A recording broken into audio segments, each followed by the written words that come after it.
universal. Hajj is most ancient and Hajj is universal.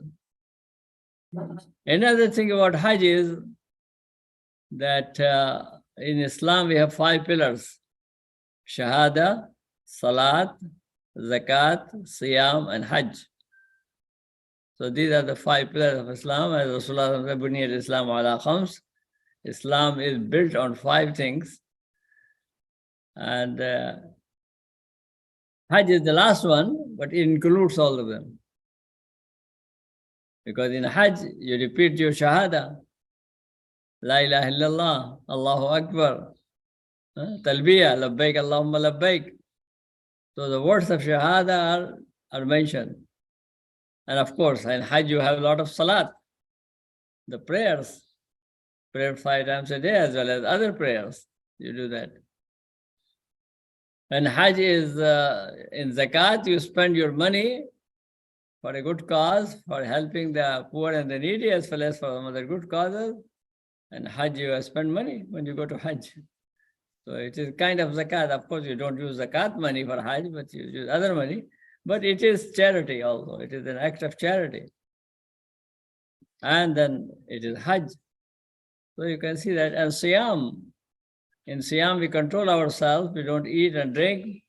And but at the same time, we also avoid all the sinful things. And Hajj is the same way. So that's why people say that Hajj includes all the pillars of Islam. So Hajj is unique and it has great impact. So let's look at some of the point about Hajj.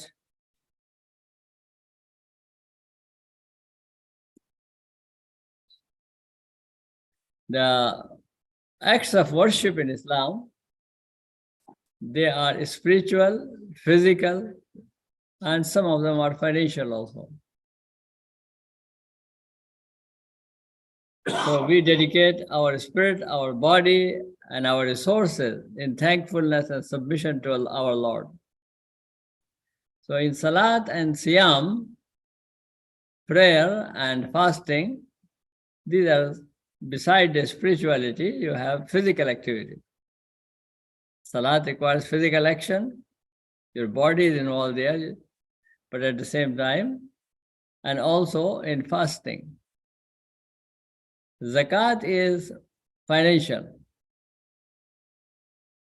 You spend your money, give it to the poor and the needy. Hajj is both physical and financial. Hajj is obligatory only on those who can afford it. Because Hajj is not on every person, those who can afford it, and then also those who are physically capable. So, man istata'a ilayhi sabila, as Allah says in the Quran. It is obligatory on those who can do it. And it is once in life. People can do more Hajj, but one time. One time Hajj is obligatory upon those who are financially capable and also physically able.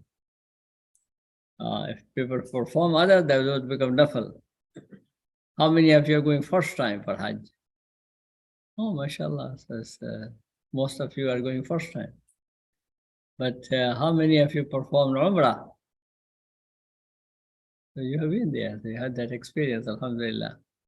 May Allah accept that. So those who are going first time, this is called Hajjatul Umrah. This is your Umrah's, your life's Hajj. May Allah give more chances as well, but this is the first one. So it's very important to pay attention to that.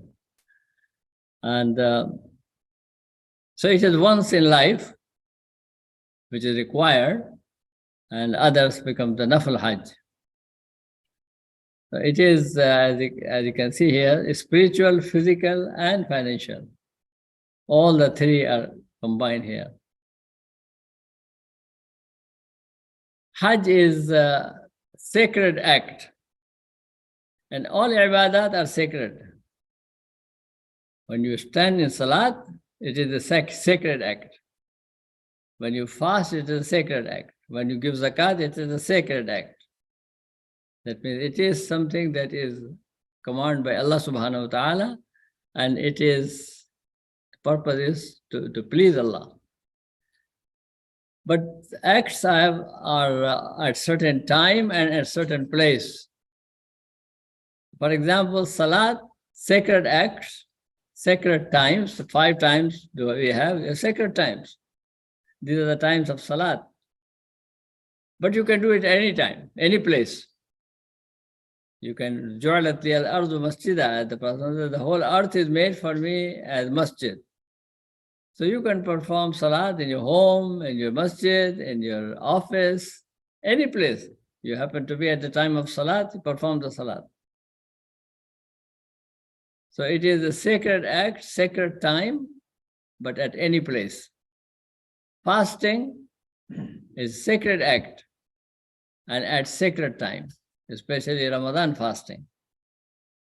On other days also, Monday or Thursday people fast, or 13, 14, or 15th of the month people fast, or Ashura fast.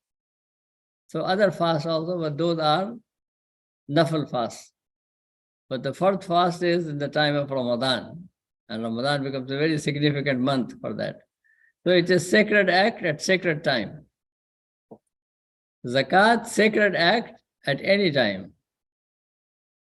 Whenever is zakat due, you give the zakat. Some people give one during Ramadan, but it doesn't have to be in Ramadan. But whenever your financial year comes, zakat year comes, you pay the zakat for that. But Hajj is unique. Hajj is sacred act, sacred time, and sacred place. And you don't find that in any other ibadah except in Hajj. So it is done, this ritual that you perform, sacred acts. And you do it in the time of Dhul Hajjah, especially the days, appointed days in the month of Dhul Hajjah. And of course, you go to the place which is Haram, which is the sacred area. Sacred place, sacred time, and sacred acts. And this is the beauty of Hajj. The rituals that we have in Islam, the rituals have objectives. They are not just acts for the sake of acts, but there is a maqsad behind it. So everything that you will be doing in Hajj is called mansak and manasik. The Prophet said, "Khudhu anni manasikakum." Take from me your manasik, how to perform Hajj. So they are manasik. There are certain rules that you have to follow. Do this and don't do that. But all of these have maqsad, objective, and certain benefits that you have to learn from that. So it is important to pay attention to what is fard, what is sunnah, what is nafil. All the rules that you will be doing, some of them are obligatory, that you must do. And if you don't do them, then there is no Hajj. Some of them are wajib. That means if you miss, you can do sacrifice, some compensation for that. Some of them are sunnah, and some of them are nafil, up to you, do or not do. So it is important to know these rules. And you also know what is halal and what is haram, what is permissible, what is not permissible, and also what is correct and what is wrong way of doing it, sahih and fasid. So you have to learn how to do the right things, and if you make mistake, how to make it up. What kind of compensation has to be done? What kind of fidya or kafara has to be done for that? So these are called manasik. And these manasik, we inshallah will be talking about that. But then there are maqasid. Maqasid are the objectives of the Hajj. Why these things are done? So the purpose of Hajj is, maqsad is to show our gratitude to Allah subhanahu wa ta'ala. Allah has given you good health and Allah has given you the resources. There are millions and millions of people, they cannot perform Hajj. They don't have those resources. And some of them have resources, but they are not healthy enough. So be thankful to Allah for that. Be thankful to Allah that He has given you enough and also made you capable. Man istata'a ilayhi sabila. So Allah made you that. And also to develop yourself individually and collectively. That is, every person who performs Hajj has to make sure that he's performing in the right way, connection with Allah subhanahu wa ta'ala. And the whole group performing Hajj. It brings a change, it brings a transformation. And that's why Rasulullah said, Man hajja wa lam yafsuq wa lam yarfus, raja'a kayawmi waladatu ummu. Whosoever performs Hajj and does not do bad deeds, does not use bad words, comes back to his home the day when his mother gave him birth. Pure and clean. So Hajj has that benefit. And that is the maqsad of Hajj, to purify, to clean the people. And if the manasik are done in the right way, and with the purpose, objective in mind, then Hajj will be accepted, inshallah, by Allah subhanahu wa ta'ala.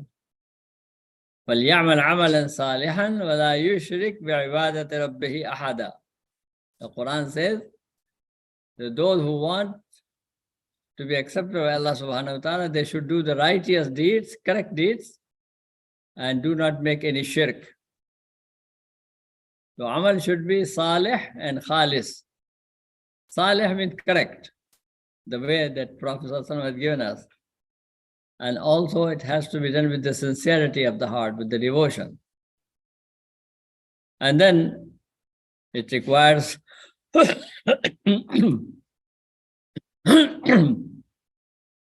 requires that the niyyah must be there. The niyyah must be sincere. So for everything you have to have niyyah. And also tawbah and istighfar. Tawbah and istighfar. Tawbah is repentance. Istighfar is asking Allah's forgiveness. Iman and ihtisab. Rasulullah said that do things with iman and ihtisab. With iman, with the faith in Allah subhanahu wa ta'ala, and then also remembering that you are going to give the account to Allah for that. So if everything done in the right order, in the right way, inshallah, that is the achieving of the maqsad. So don't pay attention only to one sak, the ritual. Pay attention to the maqsad as well. Why you are doing it, why you are there, and whatever you are performing, what I'm going to achieve from that. Of course, the basic thing is that may Allah accept from me. May Allah be pleased with me. May Allah forgive me. May Allah cleanse my sins, my wrongdoings. So that's how important that is. You pay attention to the maqsad. Another thing that is very interesting to learn about Hajj is vertical and horizontal. Vertical is a connection to upward towards Allah subhanahu wa ta'ala. And horizontal is on the ground level. So we are doing both. When we go to Hajj, we do both. It connects us with Allah. It connects us with our sacred history, the history of the prophets of Allah, from Adam, Ibrahim alayhi salam, all the way to the Prophet sallallahu alaihi wasallam, and also Ismail alayhi salam and Prophet Muhammad sallallahu alaihi wasallam. So it connects us to that history, sacred history, good history, blessed history. But it is also horizontal, that it is an experience of the ummah. Millions of people go there to perform Hajj, and they come from all over.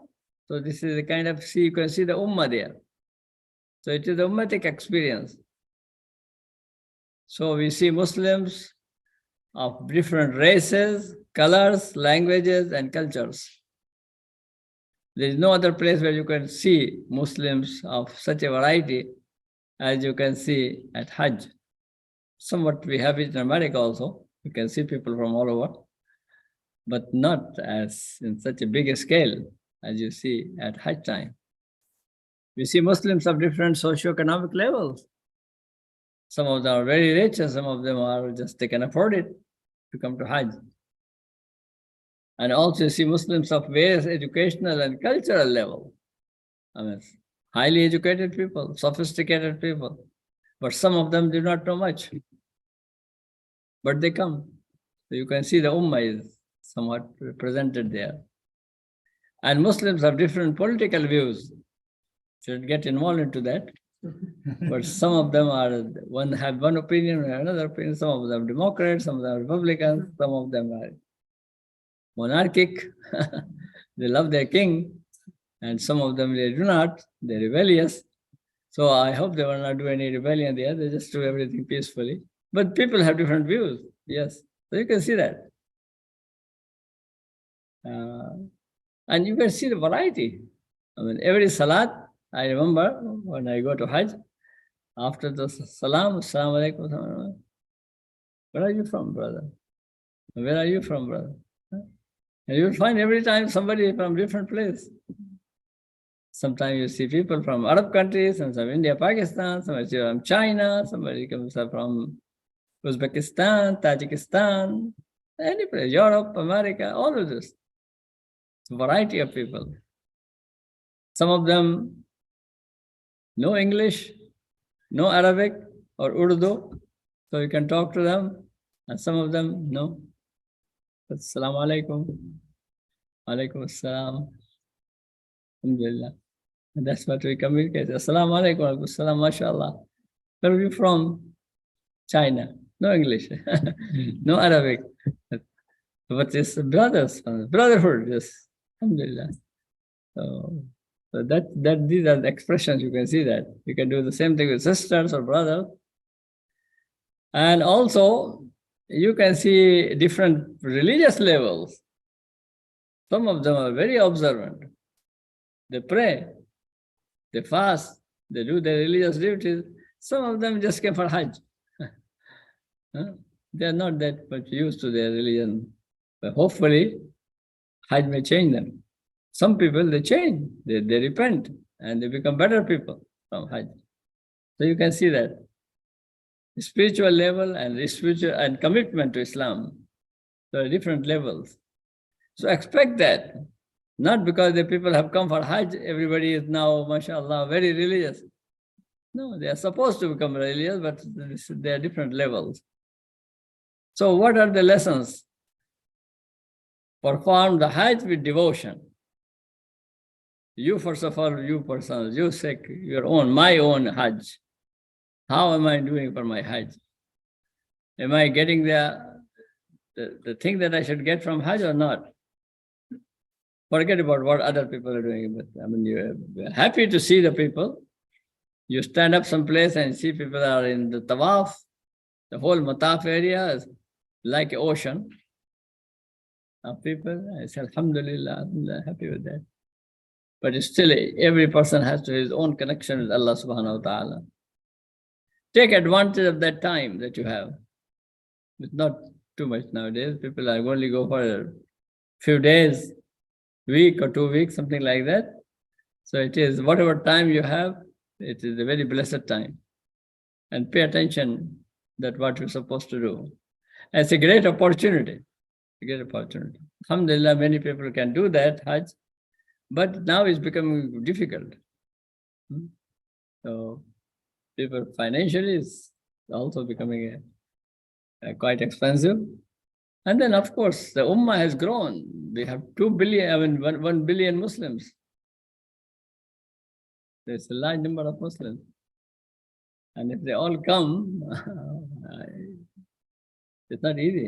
Even 0.1% cannot make it. So, and then also how to learn how to be good to each other. Differences, colors, all these things. How you can do that? Because Quran says that very important point emphasizes La rafasa wa la fusuqa wa la jidala fil hajj. Allah SWT specifically mentioned that. Men and women and all of them are there. So don't do anything shameful, anything forbidden. Don't commit any sin. And don't fight. وَلَا جِدَالَ فِي الْحَجِّ. Don't argue too much with each other. People are different places. Okay? They're coming together. So la rafas, wala fusuq, wala jidal. Rafas is the bad words, fusuq is the bad deeds, and jidal is fight. Allah subhanahu wa ta'ala specifically mentioned, la rafasa wala fusuqa wala jidala fil hajj. And then love each other, be patient, peaceful, brotherly, sisterly, love each other, cooperate with each other, and feel connected to each other. So these are the lessons that we have to learn. That's why we come. لَيَشْهَدُوا مَنَافِعَ لَهُمْ. Allah says in the Quran, so that you witness the benefits. So inshallah, with these few words to remind you about the objective of this unique experience, it's a very different kind of experience than of any other ibadah. So that's why Hajj is so significant, so important. Inshallah, then after that we'll go to the rules of Hajj, to the manasik. So what are the rules? What are the rituals? Okay, any questions related to this, or should we go to inshallah to the other part? Somebody has any question? Go ahead.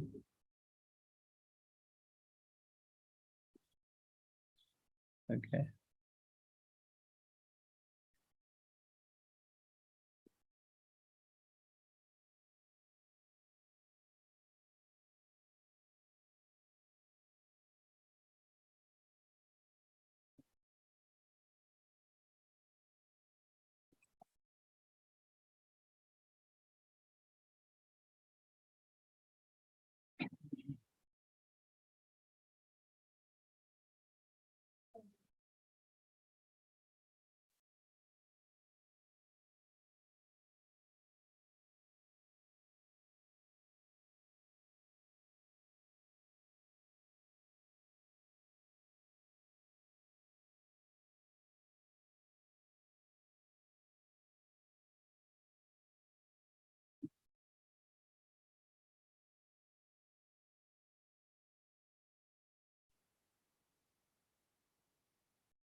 So obligation of Hajj,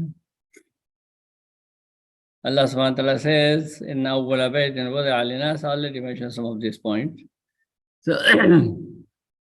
that is in Surah Al Imran, that is the first house that was established on this earth is the house of Kaaba, which is in Mecca. Mecca is one of the names of Mecca. Blessed place, a place of guidance for the world. And then Allah's Prophet ﷺ said in a hadith, Ya ayyuhan-nas qad faradallahu alaykum al-hajj fahujju. O people, Allah has made obligatory upon you to make Hajj. So make Hajj. And then a person said, Ya Rasulullah, should we do that every year? And the Prophet ﷺ was silent. And then he asked again. The Prophet ﷺ was silent, and he asked again, third time.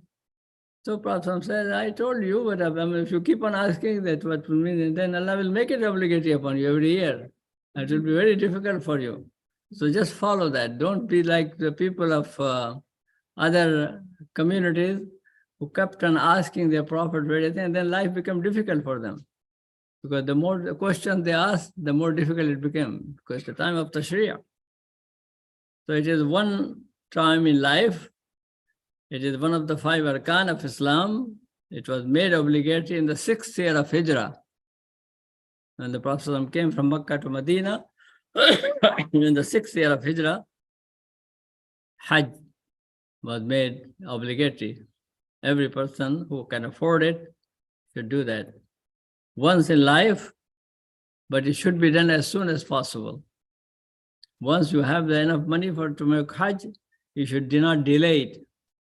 Some jurists say that it should be performed immediately. Others say do it as soon as it is possible. So still, it is very important not to delay it. Conditions of the obligation: a person, of course, has to be Muslim, adult. It is not obligatory upon children. But if people want to take their children, they can take them. And those who are not reached to the age of adulthood, inshallah, the reward will be for the parent. And when they grow up, then they have to make their own Hajj. So if children go, they should, and they can perform tawaf and sa'i and everything. They can do that. They can put ihram if they are old enough. They can put on ihram. And all of these things that parent will do them, inshallah, they will receive the reward for that. But these children, when they grow up and they have money and they are in good health, they have to perform their own Hajj. Sanity: those people who are have mental problem, of course, it's not obligatory on them. Capability: istita'a, physical and financial. Man istata'a ilayhi sabila, as Allah says in the Quran. And then safety of the way. Just a few years ago, because of the COVID, people did not do that. Alhamdulillah, it is over. If there is other thing, war is going on, something or some other problem, at that time, safety is very important in Islam. So it is safety, then you can do that. Otherwise, you do whenever it becomes safe. For women, they have to have a mahram with them. Mahram is husband, son, father, brother. I mean, those people whom one is not supposed to marry, those is haram to marry. So if those men, beside man, beside husband, if there's any of those, then one can go. And according to some, if there is a group of women, then they can go also. They can perform, because it's just for their own safety and security. It is important that they should have that. During Iddah, whether it is the Iddah of divorce or it is the Iddah of death of the husband, widow, during her Iddah, she cannot make Hajj. And she should not travel at that time. So these are conditions for the Hajj. Blessings, you already mentioned that. Al-Hajj al-Mabrur laysa lahu jazaa'un illa al-Jannah. If Hajj is done in the right way, there is no other reward for it except Jannah. And a person is become pure and clean just like the day mother gave birth. So getting ready, make tawbah, istighfar, seek forgiveness, and also pay all your debts that you are due immediately. If a long-term debt, then of course, but try to become up to date. So your mortgage, any other loan that you have taken on your car, on your business or anything, come up to date. It's not that you are delaying that and you pay your loans. Then select the right agency. You are taking an agency, and through the agent you are going to perform Hajj, then see that they are doing that. It used to be only by the agencies people used to perform that. Now the government itself has taken it. And then of course passport and visa. Passport will give to leave the country and visa to enter the country. So you have that. Travel preparation. Travel lightly, don't take too much baggage.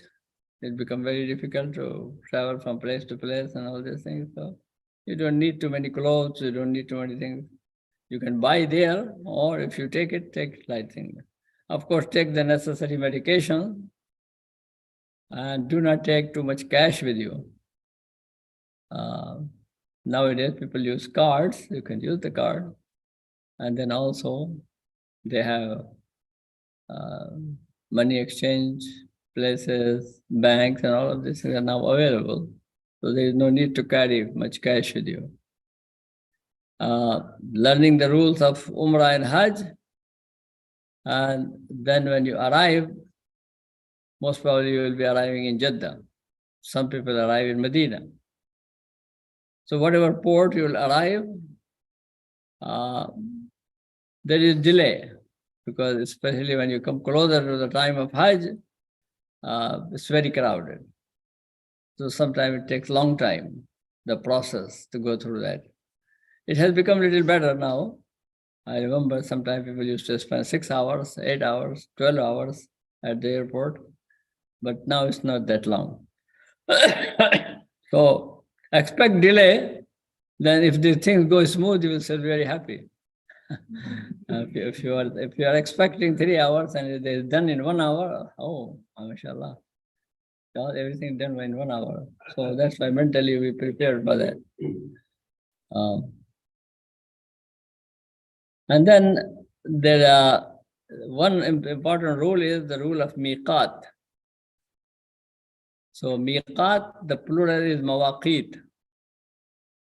Miqat is of time and of place. The time is that Hajj can only be performed in the month of Hajj. Al-Hajju Ashhurum Ma'lumat. As Allah said in the Quran, Hajj has designated months. So at that time, and also especially a special time. The 9th of Zulhijjah is the main day of Hajj. If you miss that, you miss the Hajj. And before that and after that, so these are the mawaqit for Hajj. And then mawaqit are also of place. That is, when you come towards Makkah, from where you must have ihram. So that's called miqat. That means the place designated. So Rasulullah Sallallahu Alaihi Wasallam meant fix 5 places in the Arabian Peninsula around Makkah. So anybody coming from there, and then he put the names, because normally the roads were coming from that direction. So now the roads have changed, but general direction will remain the same thing. So you have this kind of pentagon. That is the 5 points. So any line that goes through these 2 points and you cross that, whether you go by land or you go by air, you should be in ihram. Those who come from Medina, the place for them is Zul Hulayfa. So that is, they call it today Abyar Ali. So people of Medina, and either there or a little before that, put on ihram, but don't cross that area. Those who come from Syria, Juhfa. Juhfa is closer to the Red Sea, and it is known as closer to Rabi'a. Modern city is Rabi'a. And then Zat Irq, for the people who come from the northeastern side, Iraq side. For them is Zat Irq. And then the Qarn al-Manazil, this is the area for the people of Najd in Arabia. And then Yalamlam, which is not too far from Mecca, is the direction of Yemen. So those who come from Yemen, so these are the area that was designated by the Prophet as Hudud al-Haram, as Hudud for miqat, the limits of miqat. And anybody coming from that direction or crossing the boundaries of that then they should be in ihram. So if you are going from here and you go to Jeddah, so when you come to Jeddah, you will be crossing the line. And so, according to most of the scholars, you should not enter Jeddah without ihram. If you are going for Umrah or for Hajj. If you want to visit your friends, your relatives in Jeddah and spend few days there, and you said, I'm going to make the intention of Umrah or Hajj after that, then you can go in your regular clothes. You don't have to put on ihram. But then when you want to make Umrah or Hajj, then you put on ihram from their home. And then you can go. But anyone coming from outside, so actually there are layers of sacredness. First of all is Kaaba. Kaaba itself is the most sacred place on this earth. Then you have the Masjid al-Haram, the blessed masjid. Then you have the city of Mecca. Then you have the lines of Miqat, Hudud al-Haram, and then you have the world after that. And there are names for each area. So Afaq is the area of outside. The whole world is called Afaq. And then you have the Hudud al-Haram, the boundaries of Haram, where it is written there on the road, Mintaqa mahzura li ghayr al-Muslimin. This area is forbidden for non-Muslims. Only Muslims can go from there. So those are the areas. No, I'm sorry, before that. Before that is the Miqat, from where you put on your ihram. And then you come to Hudud Haram. And then you come to the masjid. And then you go, if Allah gave you a chance to go inside the Kaaba, you can go to Kaaba. You can see that 5 ways you can enter there. So your sacredness to sacredness to sacredness. So most blessed, most blessed, most blessed. So this is what is important to know. And one should not cross the miqat without ihram. If someone does that, and your intention is to go Hajj and Umrah, then you have to make sacrifice for that, because it's wajib. Yeah.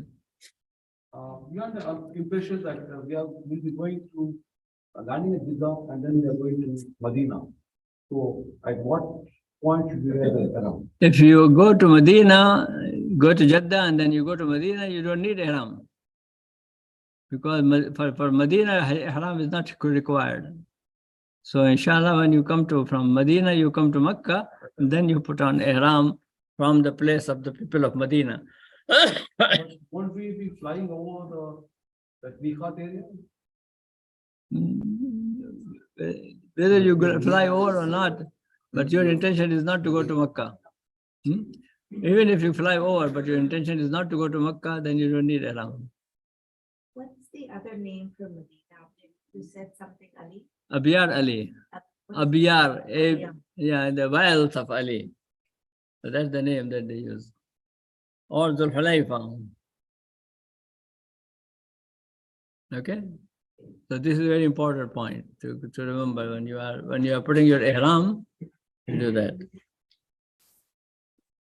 And here you can see that in Arabian Peninsula, this is the places. Juhfa, Dhul Hulayfa, Zat Irq, Qarn al-Manazil, Yalamlam. And they are not all exactly the same distance. For example, Medina to Mecca is the longest distance. But then the 204 kilometers and 95 kilometers, 95, something like that. So ihram, general body cleaning. Ihram means that you should, before that, prepare yourself, should be very clean. So from home, you can prepare that. Remove the unwanted hair and take a good shower And for men, you should have your garment of ihram. I'll just come to that. For men, they have to prepare that. They need garment. Once you are ready to put on ihram, then you men are supposed to take off all their clothes and then put two sheets, one for the lower part of the body and the upper body. No underwear, no undershirt, no socks, nothing. It's only 2 sheets. The basic kafan. So that is what men do. For women, the modesty reasons, they can wear the same clothes that they have. But this should be simple. Simple clothes. They can have long shirt, whatever they wear, they do that. But they should be properly covered. And then after that, once you put on that, so you wash yourself. And in washing, you can use, of course, because you are not in ihram, you could use soap, shampoo, cream, perfume on the body. You can do that. But once you are in ihram, you cannot use perfume. Once you are in ihram, the soap, shampoo will not be used, unless it is something that has no perfume, no, it does not give a fragrance. So there are some fragrance-free soaps that can be used. There is a need for that, but avoid it. Yes. So leftover scent before you put on that ihram is okay? Yeah. Before ihram, you can put on perfume if you want to do that. Yeah. And so you have prepared yourself, bodily cleaning, and you have put on the garment of ihram for men. And women, you have got proper covering for your body for that. And now the 2 rak'ah. And these the rak'ah are the sunnah for ihram. It's not required. Even if you don't pray 3 rak'ah, still your ihram is okay. But you have to make an intention. Men and women both have to make intention. So it's after putting ihram, right? There's 2 rakah before. For men, yes, when they put on the garment of ihram, they do that. And then after pray too. And then make the niyyah. Yeah. Because before that, you should not put perfume on the garment of ihram. Only on the body you can do that before. But after ihram, you did not buy no body perfume, no clothes perfume. So 2 rakats before and 2 rakats after. Because it says 2 rakats before ihram. Yeah, before you make the intention of ihram. I mean, the garment is there, but intention of ihram. And this is mustahab. And then you do the talbiyah. We come to that point, but let me show you I mean, most of you, mashallah, have been to Umrah. And you have that. So these are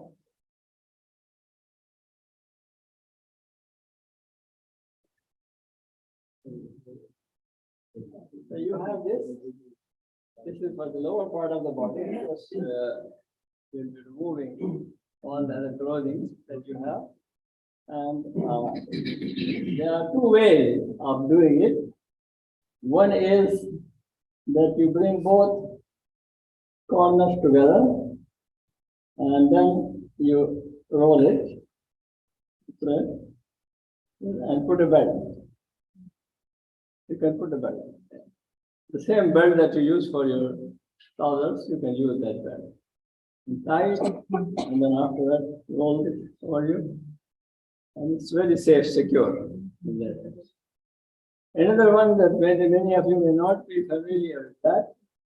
So those people who are from Southeast Asia and South India, they know how to wear their turban. They know that this is, you bring part up and put it all the way to here. And the other one is here, and then you just.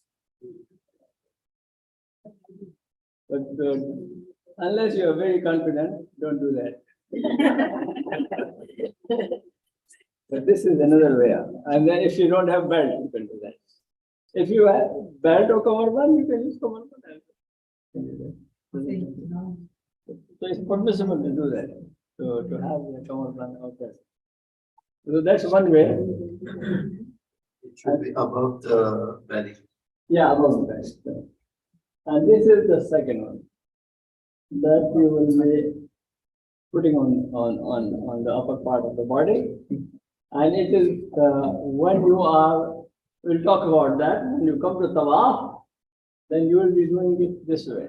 So that you have right shoulder there, nothing covering. And this one you can take and this will be when you're making the tawaf. And not all the time, only for tawaf. So we'll talk about that. And Sa'i, Sorry? during the Sa'i too, Safa Marwa, the shoulder out. Yeah, after that you cover yourself. But for men, don't cover your head. Safa Don't throw on your head. Leave the head. For Sa'i, do we have to do the same thing for the Ihram, like leave the upper shoulder? Sa'i too, Safa Marwa? No. Only for the vow. Only for the vow. And only for the first 3 shots. First 3 times you go around, you do that. And then you cover it. Then you cover it. Cover it or don't cover it, but it's required in the first 3. To leave it bare. Yeah. And they can use safety pins, right, if they want to? Safety pins are allowed? Safety pins. Safety plan, Is allowed to hold it in yeah. place. Some people put buttons, but Yeah, better to avoid that. safety pin. Now, Sir, you mentioned belt. Is there a restriction for what kind of like non-stitched belt? What is- Any belt. For the belt, when you're putting on Ihram, is there any restrictions on that? yeah, you can use any belt that you do that. Small kind of things are okay, or you can have Yeah. this is where because you can put your passport, you can put a little money or any other books if you want to have it for du'as or the tawaf. You can put them in this and this. And then you tie it. So this becomes like a belt and then very handy. So you are not carrying anything. And you can buy that in the market. Out of that. Good money.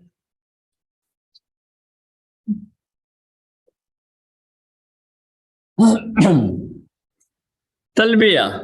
I have a question for Ihram. You know, which kind of Ihram do you usually prefer doing the hot weather? Like there are two, it's like the towel one and then there's that white cotton one, which. Yeah, towel one is good because it absorbs the sweat and also it's not very light. It is good. Otherwise, anything, and there is no specific color.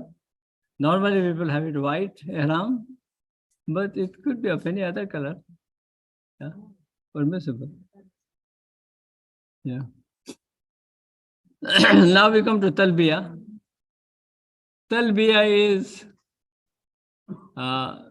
saying that I'm here, I'm ready.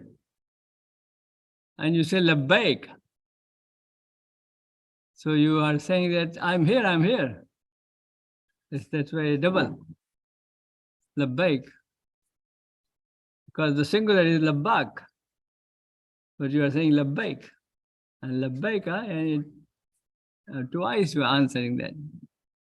And it is, so people should memorize talbiyah. Labbaik, Allahumma labbaik.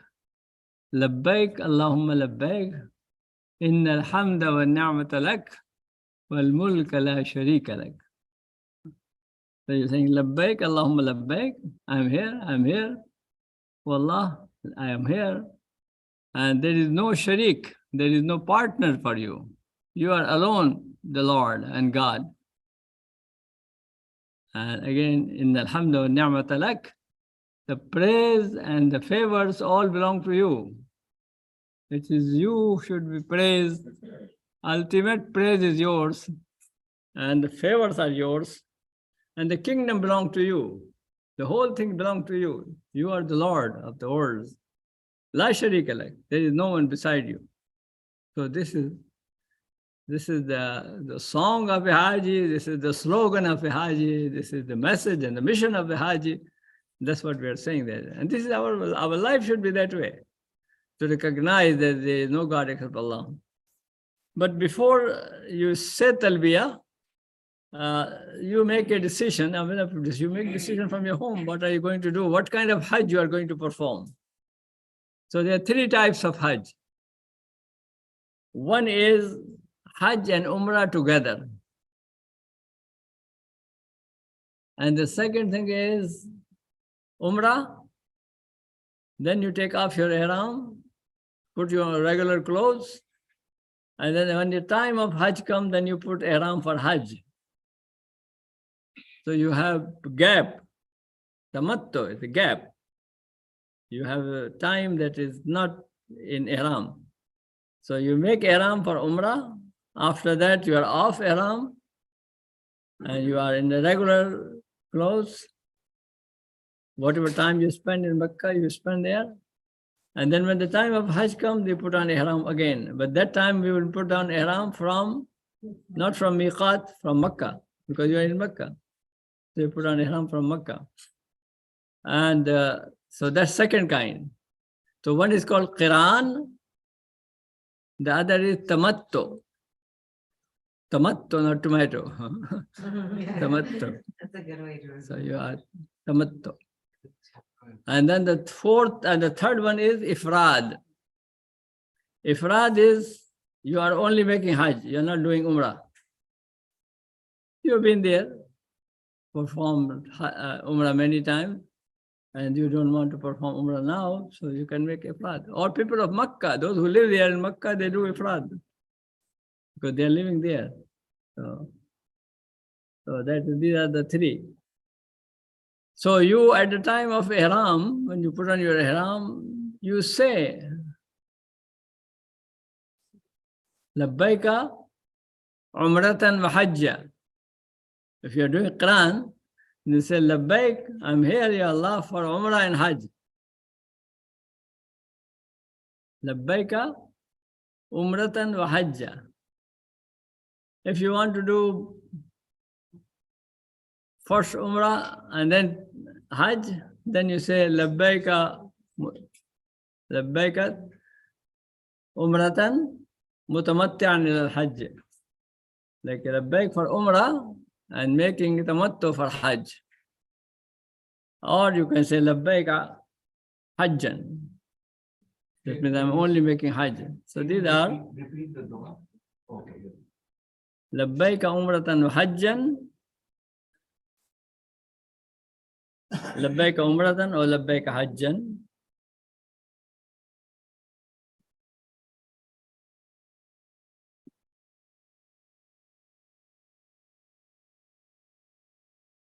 If you make it Tamattu, you can simply say Labbaika Umratan. And when the time of Hajj comes and you put the ihram for Hajj, you can say Labbaika Hajjan. You do that. So that makes it easy. Labbaika Umratan or Labbaika Hajjan. Or if you are doing both. So Qiran, remember that Qiran is that you put on ihram and then you go and perform the Umrah. After you finish your Umrah, that is the sa'i, don't shave, don't trim your hair.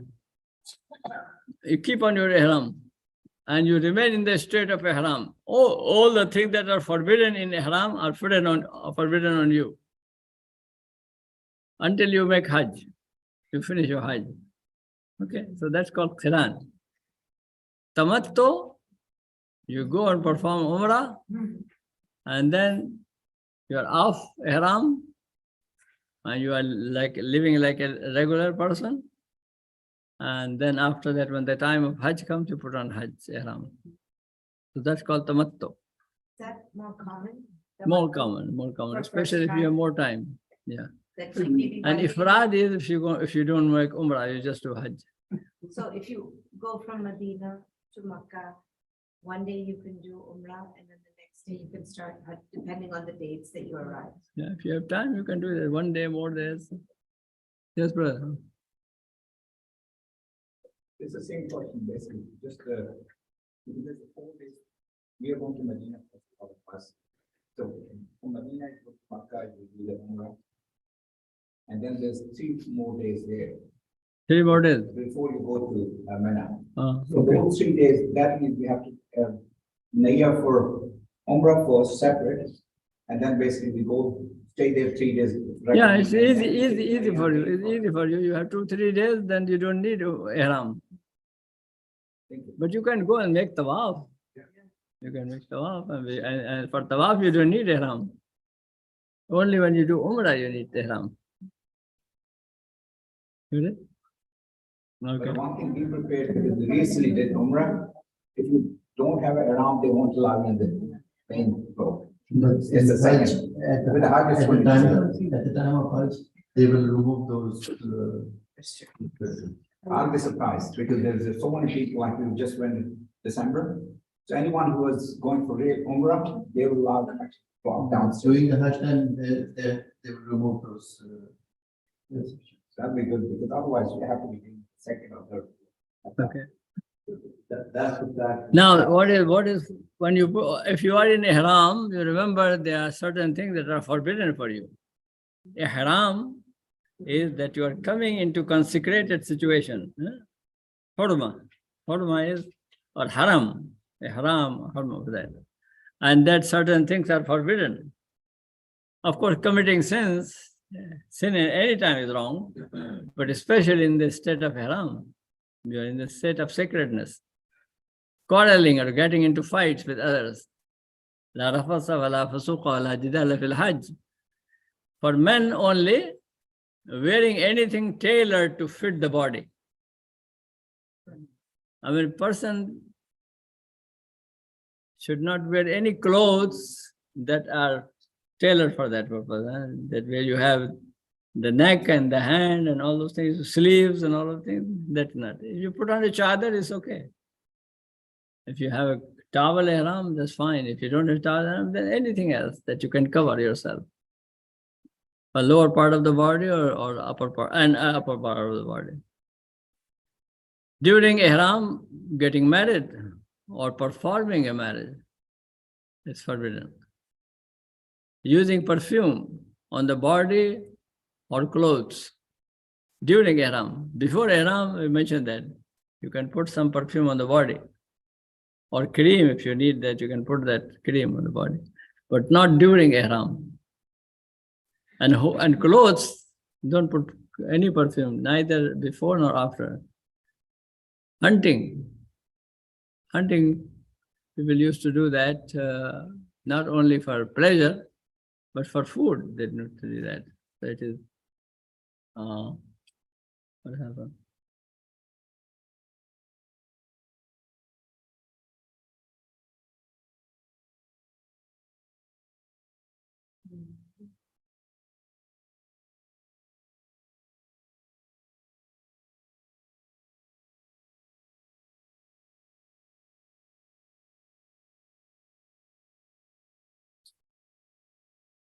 A small dash on the left. The left? Zoom.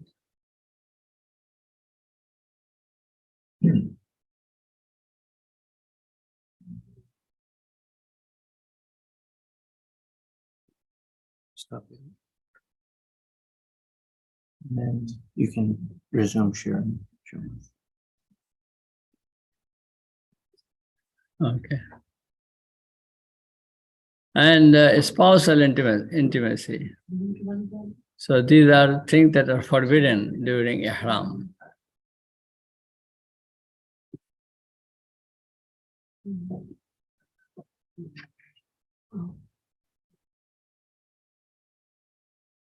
Things permissible during ihram. Sometimes some people think that So many other things are forbidden. So that's why I mentioned that things that are permissible in Ihram.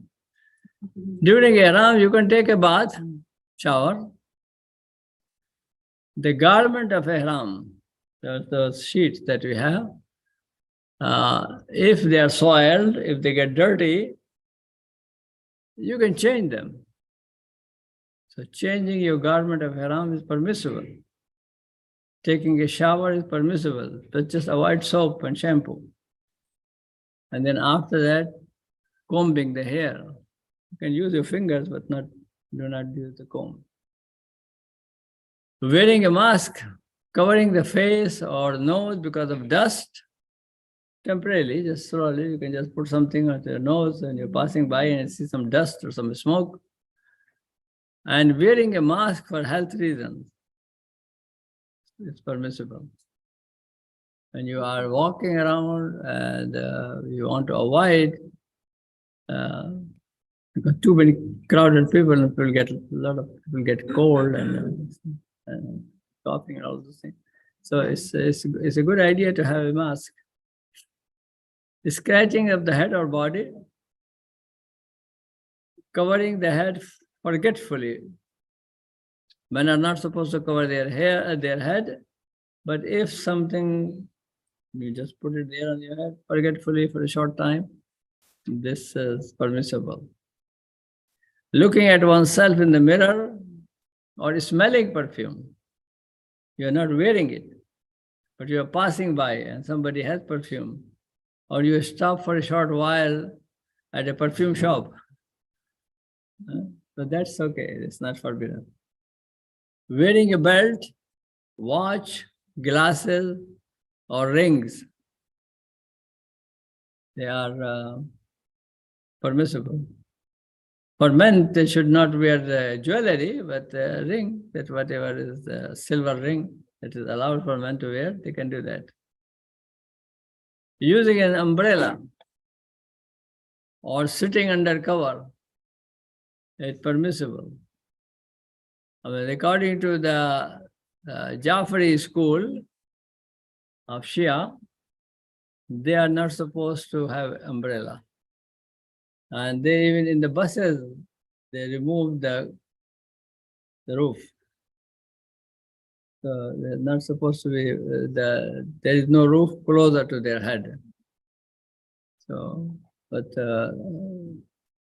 there's no one from the Sunni school required that. Killing of poisonous insects, mosquito and flies and bugs and all this. For women, only it is permissible to wear socks, but not gloves. Women can wear socks or customary jewelry. So, if you want to wear necklace, or you want to have bracelets, rings, permissible, but not too much jewelry. So that which you wear is normally in your daily basis, you can wear that. Okay? Yes. So for the umbrella, how practical will that actually be during like the walk? Yeah, in Tawaf, people, especially if you are making Tawaf during the noon time, Yeah. it is a lot of people you'll see having umbrella. Okay. Yeah. Now they have put the especially big umbrellas at the courtyard of the Haram. So they don't need it. But going outside of the Haram, you're walking and you take an umbrella, it's good. It's needed, especially people are coming from the cold countries where the weather is not that hot. They need that because the sun is very hot. Right. Yeah. Also, what about wearing chappals or shoes while going for Hajj? Are we allowed to wear? Yeah, if you are in Ihram, you are not supposed to wear shoes. But you can have slippers, chappals that they do not cover your ankles and the bone of your on the upper part of your foot. So you can wear this. Yeah, this is this. Yeah, yeah. So no socks and no shoes that cover the body. unless somebody is sick and they have to wear something. Yeah, any about mask or unanimous that you can wear? No, most of the people allow that. For health reason. Is that for both men and women? I've heard it differently throughout the years. So a woman can wear a mask or can't without any reason? But, You know? Can a woman wear a mask during Hajj? yeah, yes. Women who can wear cover their face other time also. I mean, without. I mean, if they don't want to wear a mask, they can have something else. But mask is allowed during Hajj Yeah. for women as well. Yeah, in the ihram you can do that. And some people say that they should not cover their face unless they are in the close proximity of other people, strangers. They can put something towards their face.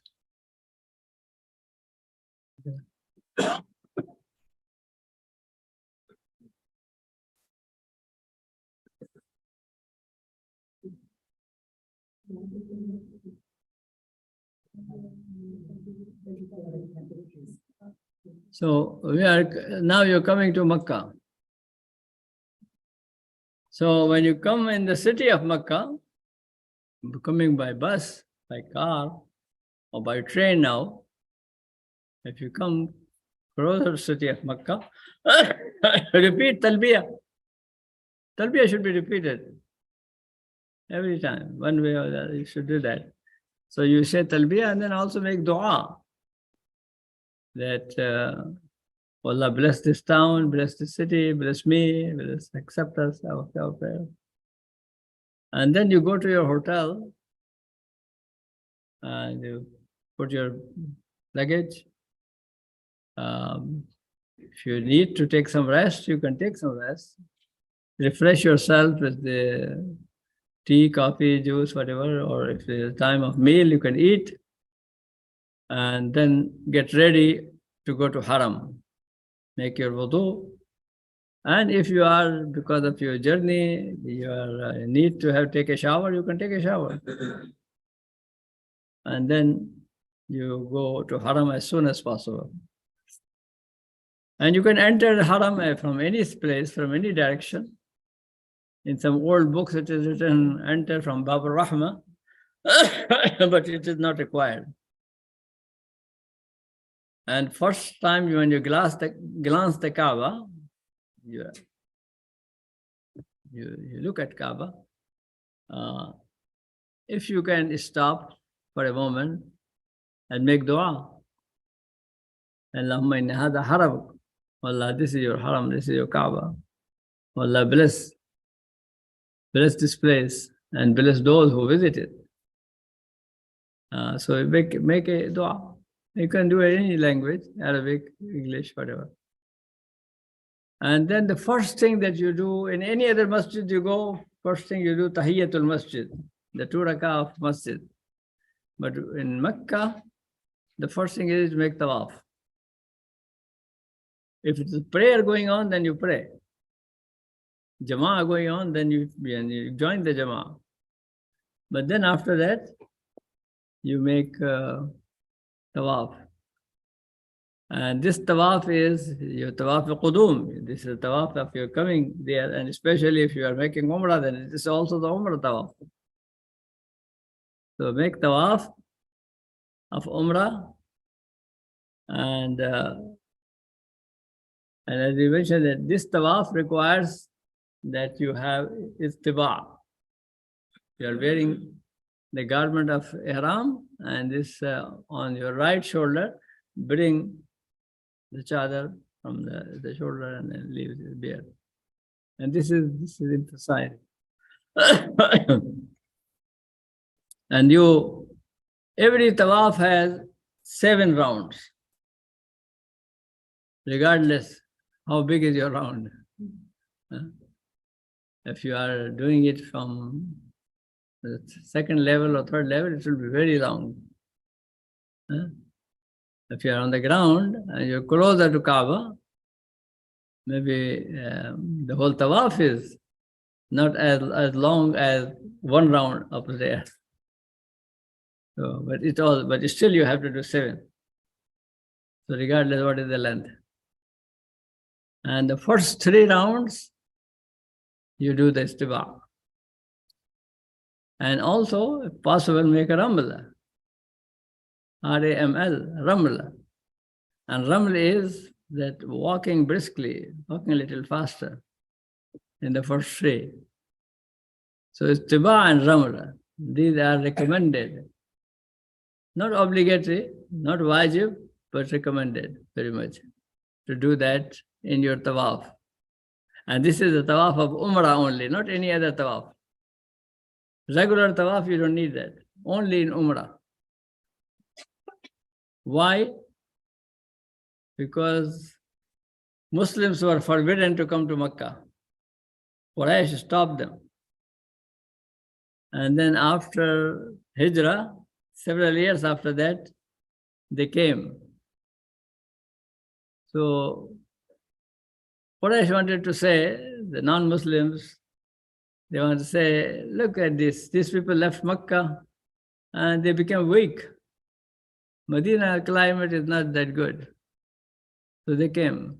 So Rasulullah said, show them your shoulders and walk fast, that you are strong. So you still have to do that, huh? Because this becomes sunnah. So do that istiba and you do the raml. Is the exposure for the shoulder? Only on the right side. Yeah. Woman has to do it also?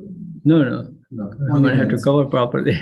No, woman. Raml, yeah, no, you don't need that, but if you are with your husband, then it's okay, you can do that. Or if you feel that in the crowd you might lost, so you can do that. Yeah. I mean, people can hold the hand as well when you are making tawaf. You can do that. Or if you, as they say, if it's not your mahram, it's not somebody, and you feel that you can get lost, then you can hold something, a part of the ihram. You can hold so that you can do that. Yeah.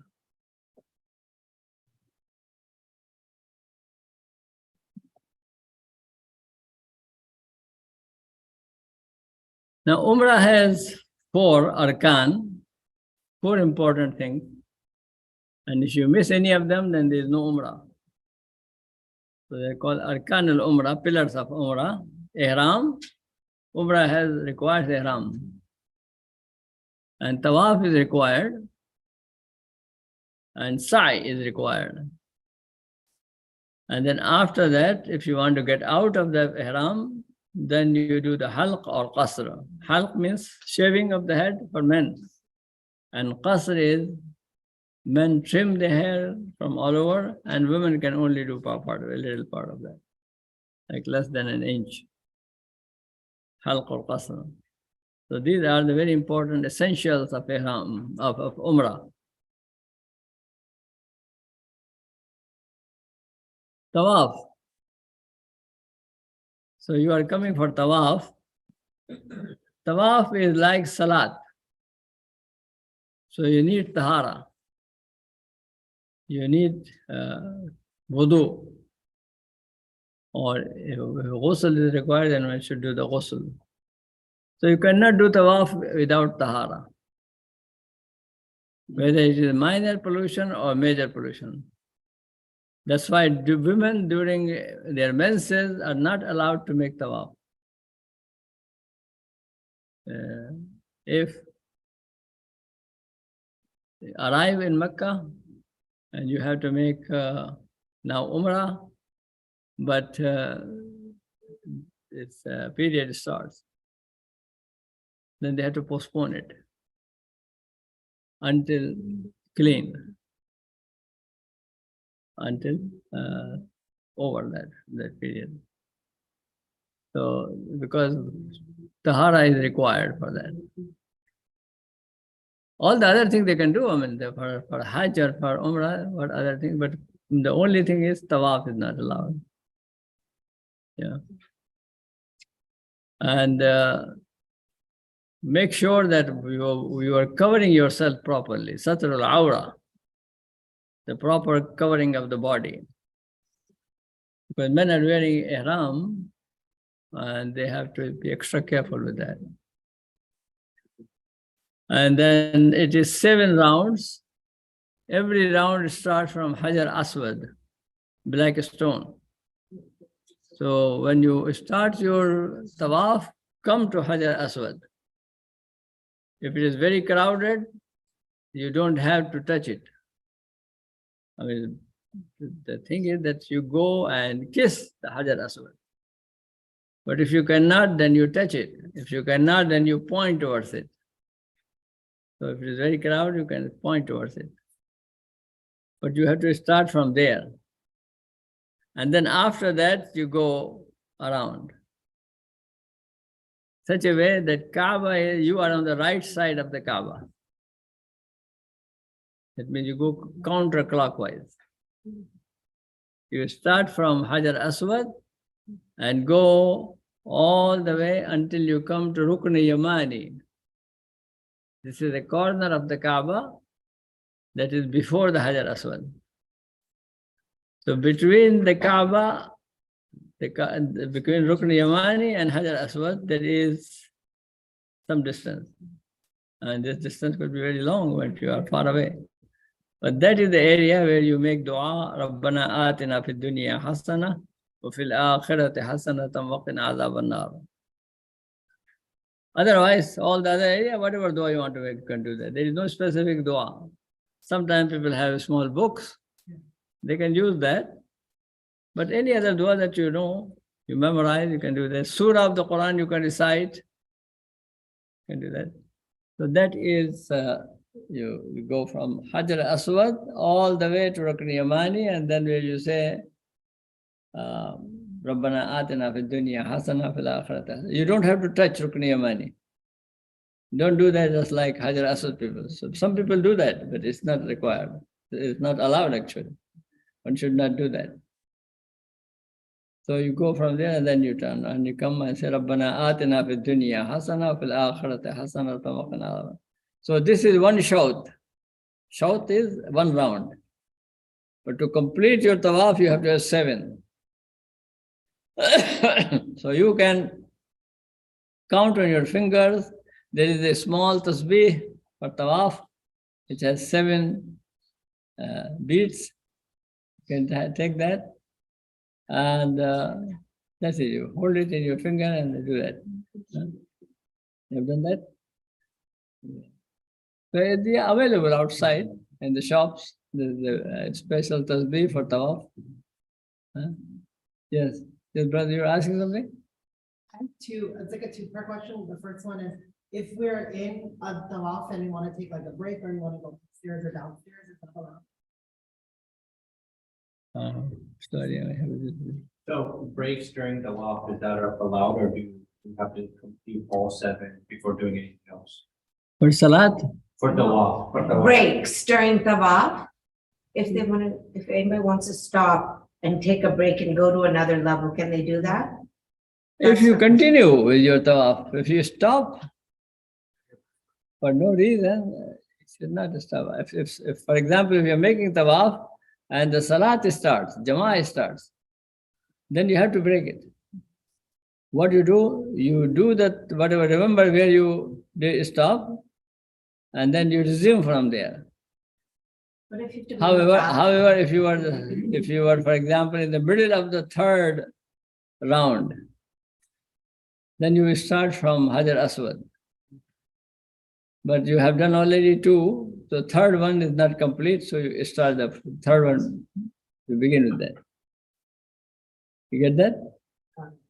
So, Sheikh, what if after the 2 or the 3 rounds, you get tired and you want to take a break, or you have to go to the loo, to the bathroom? If you are required to go to the bathroom, you are breaking it, but you can start from where you stop. Okay, that was the. Yeah, it's like in your salat. If somebody is praying with Jama'ah, And during the salat, you need to go to make your wudu. So you can break your salat, come and then resume your salat where you stopped. Same thing you can do with tawaf. The tawaf, yes, like that. The tawaf you stop for several reasons, for various reasons. But if you do that because of very tired, exhaustion, then don't wait too long. Otherwise, you have to start all over again. Okay. Okay. So when you break your tawaf, so for example, you already do 2.5 tawaf, and then you break it up to the back. Do you have to start over from the Hajar al-Aswad, or do you start from the point where you did? You start, if you remember where you stopped, then you can do that from there. Otherwise, better to start from Hajar Aswad. But you already done 2, so the third one is the one that you did not complete. So you can do this. Okay. So when you do the tawaf, when you start the tawaf, come in front of Hajar Aswad, raise your hands, and then point towards the Hajar Aswad. Not this way, but this way. And say Allahu Akbar. You can make an intention in your mind, say, I'm making tawaf, Allah accept from me, make it easy for me, and then you say, and then after that you move. You move towards the right side of the Kaaba. So counterclockwise you do that. And you do that in the first 3 shots for the tawaf of Umrah, you walk a little fast if you can.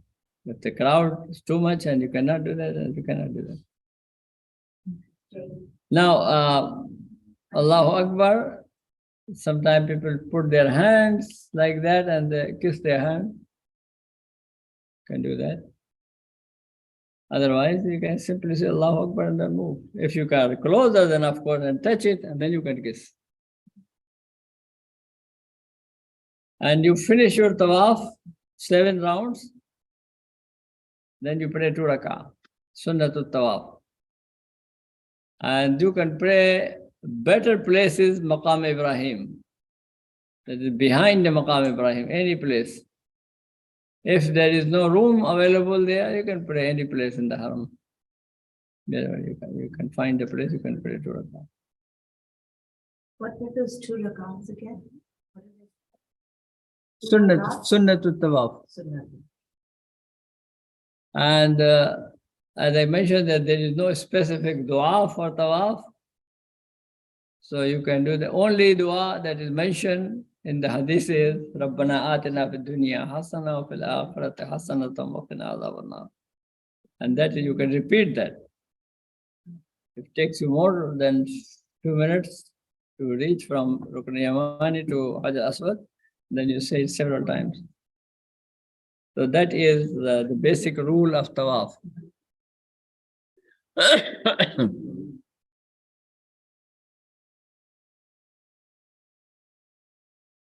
After finishing your tawaf and praying 2 rak'ah, you can take some rest. You can drink Zamzam water, available many places, either from the faucets or from the cooling jars that are there, the containers. You can take the water and drink that. And then you go to the place of Sa'i, called Mas'a, the place of Sa'i.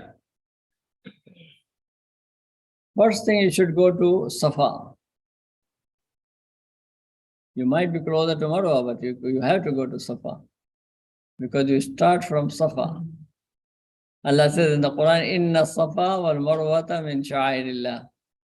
Safa and Marwa are the symbols of Allah subhanahu wa ta'ala. So go to Safa and go a little up. It is, there are no stairs and there is no hill, just go a little, climb a little up. And when you go there, then you turn towards the Kaaba. And then you say Allahu Akbar. You can say Allah, Inna Safa wal Marwata min sha'airillah. this ayah, you recite, and you say, Abdaw bima bada Allah. I begin from where Allah began. Allah began from Safa. So I begin with Safa, and then you say Allahu Akbar, and then you go towards Marwa. So you come down, going towards Marwa. Now there also you have to make seven rounds. But the 7 rounds here are not that you come from Safa to Safa, but you Safa to Marwa is 1, and then Marwa to Safa is 2nd, and then Safa to Marwa is 3rd, and then Marwa to Safa is 4th. So this is the way how you count. So each one is one round, not the whole full round. You can walk. If you need a wheelchair, you can use a wheelchair. If you need a motor, there is a motor chair, electric chair. If you want to use, you can use that. So you can, and then also, it is mustahab to have wudu. But if one breaks wudu during sa'i, it's okay. You can continue your sa'i. Yes. You just answered it. So the same question as previously. So if you can take breaks and if you do break your wudu, you can continue on. She's asking if you can take breaks, and if you do break, you can continue on. If you stopped at 5 runs, you can still pick up and continue with the last 2. Yeah. If you take a It's break. better to continue unless you are really very tired. But otherwise, don't make a break. So that is the continuation is very important. I mean, unless there is a really need for that. You got it? Your answer there? Did I answer you? Yeah. Yeah. Is Hanakaba visible from Safa now? Because I don't. No. I mean, people used to, I mean, 30, 40 years ago and performed the Hajj, Oh. could see that, but now it's not now. But you know the direction. So it's under the direction. Yes. So I heard that the bathroom for wudu is very sometimes then crowded. Can we take wudu with our water bottle, like dripping from our water bottle over there? If we like in the middle of tawaf, when we have to do, then the line is so long, then we like take wudu with the water. Bottle, it's like dripping. What is the Wudu is, unfortunately, the way they designed the whole building, it's not that easy, really. Can you use your own water bottle to do wudu? But we are going to throw the water. Yes, it's. There will no place. Oh, You cannot do it. Unless you're in the bathroom. Assign the. Some containers like where they put the used glasses, all this thing. Maybe you can do that. At the water bottles, at Yeah. the water stations. But don't, some people start making, Trash can, Yeah, but it's on not. top of the trash can, if you want to do something there. some people start making wudu. Some people start making wudu with the Zamzam water. Not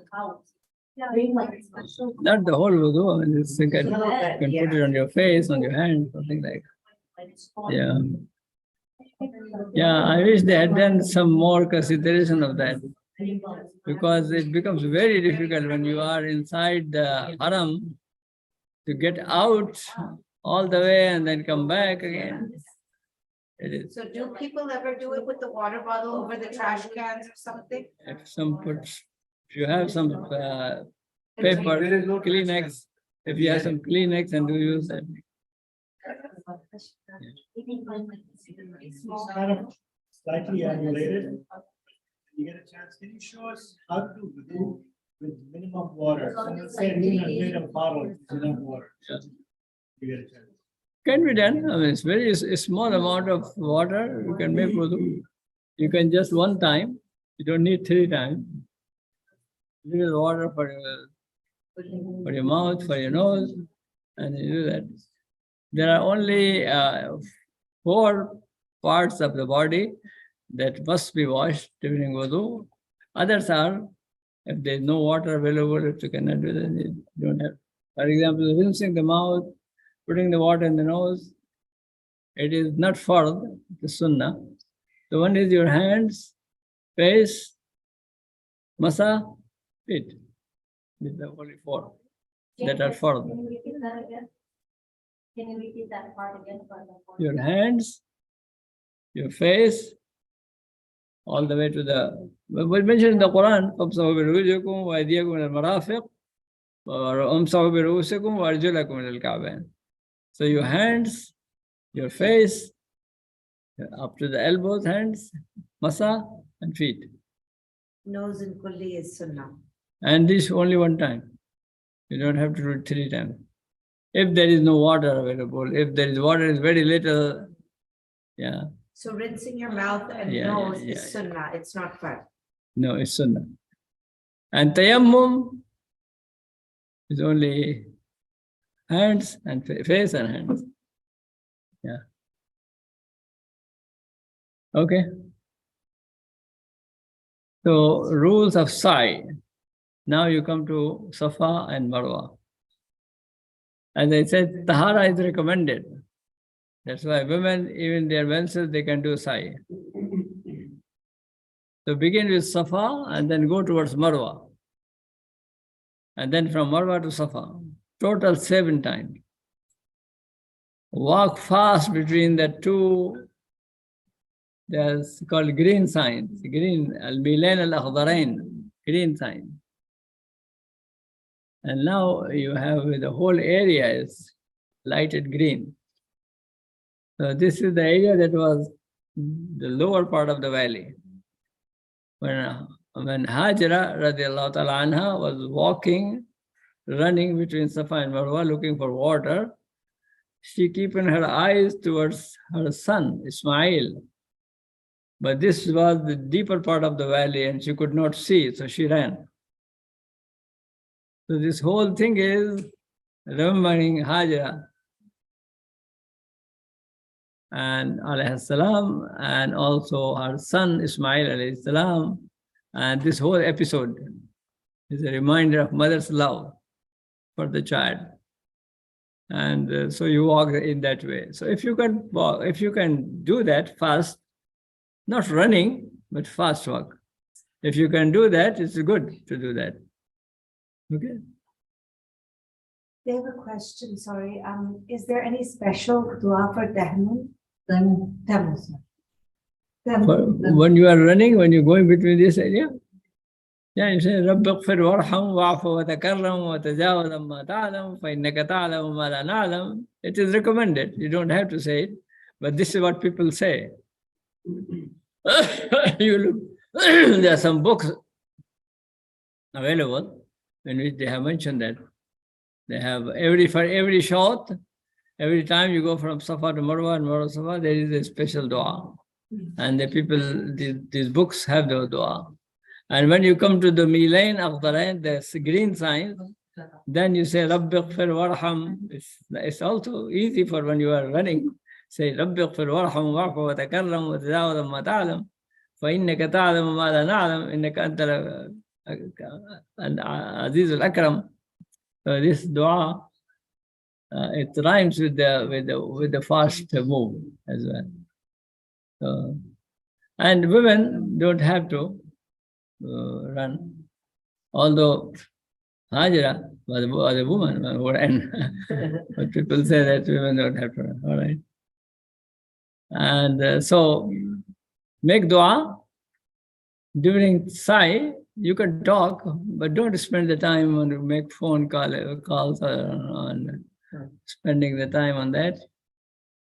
And people start taking pictures and having FaceTime with the family and others. I mean, this is the time you are in Ibadah. So do the Ibadah, spend the time in Ibadah, don't do all these things. Read Quran, read surahs, read du'as, read something like that. That's what you should do.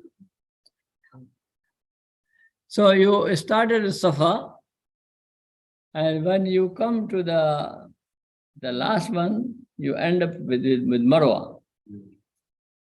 And once you are there at Marwa, your Umrah is over. Umrah is done. Now, if you want to get out of ihram,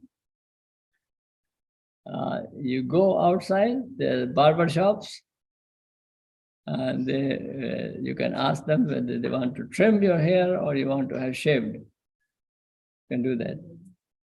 For women, you can do it to yourself. You can do it somebody else. What you want to take is just a little thing from your hair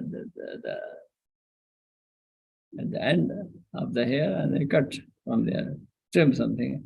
So one can do for oneself. Husband can do that. Other sisters can do that. Can do that. Yes, I have a quick question. I shave my hair on regular basis. So if I want to go back to my hotel and do it myself, can I do that, or do I have to go to the barber shop? No, you can go. I can go. Yeah. I remember that one time somebody was saying, the Imam was making a speech. He said, they're saying that you cannot do it to yourself. He said, this is barber's fatwa.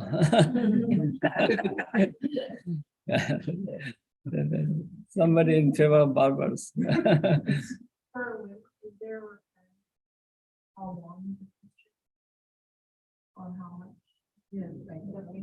Yeah, yes.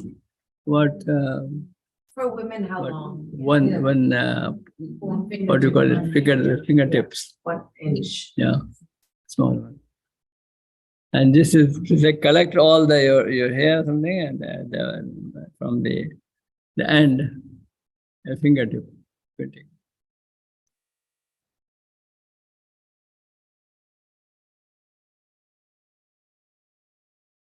Now, what is the halq and qasr? That is, if you are doing tamattu, maybe it is better that the first time when you finish your umrah, you do the qasr, to trim the hair. This is for men, of course. And when you do the Hajj, you do the shaving. Because if you shave first time, you will not have much left. So, I mean, if somebody does not have hair, if somebody has done that, still they can do something. So halq, shaving of all the hair of the head, not shaving the beard, shaving the head, that is what is required. Qasr is shortening the hair of the head. Women gather most of the hair and then cut from the end about the size of fingertip.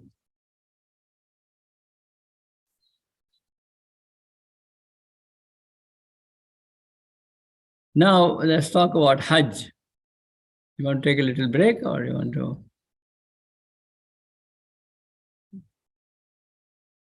What is the time? We are nearly 12, right? 12.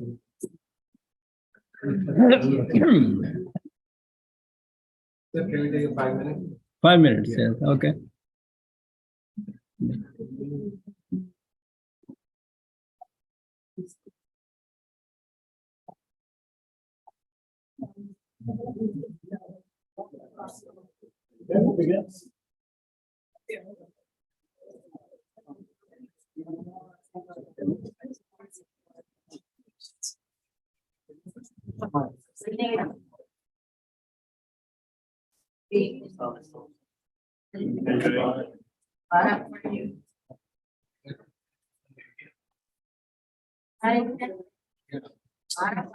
Yeah, I was looking for.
Pictures सारी ले लिए बाहर forward अच्छा चलना चाहिए मेरे बाकी सारे नहीं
Oh, really?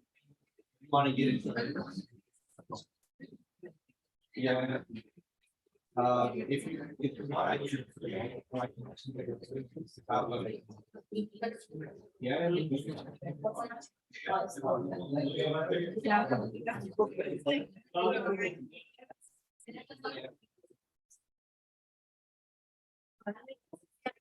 Oh, you'd be very nice.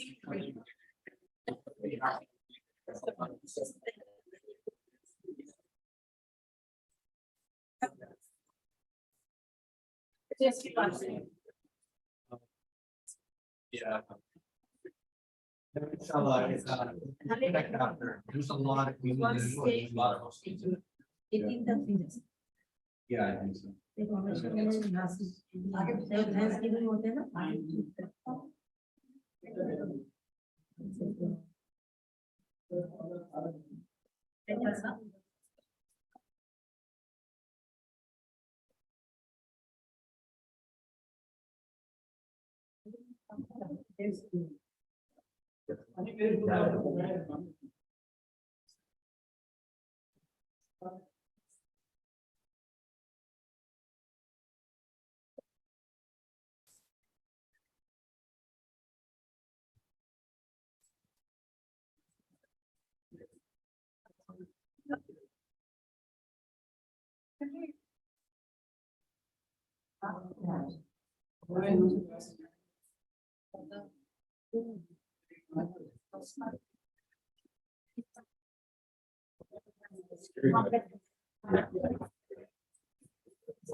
Really informative.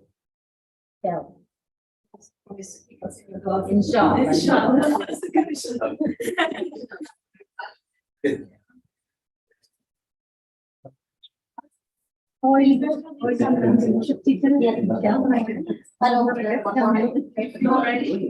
Yeah, I'm. Oh, wow. Are you taking the room?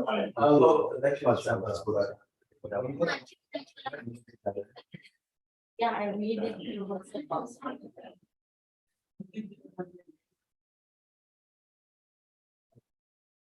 Yeah.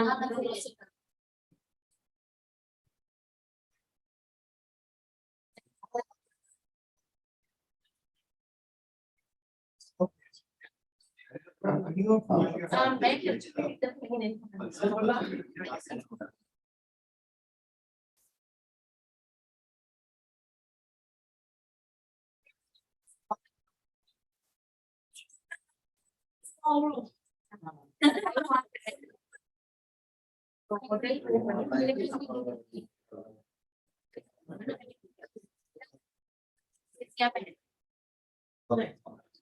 Holiday in.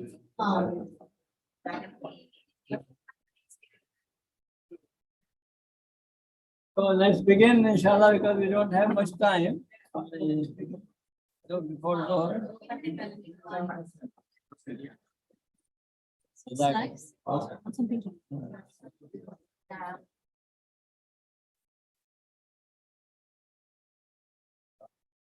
Bismillah.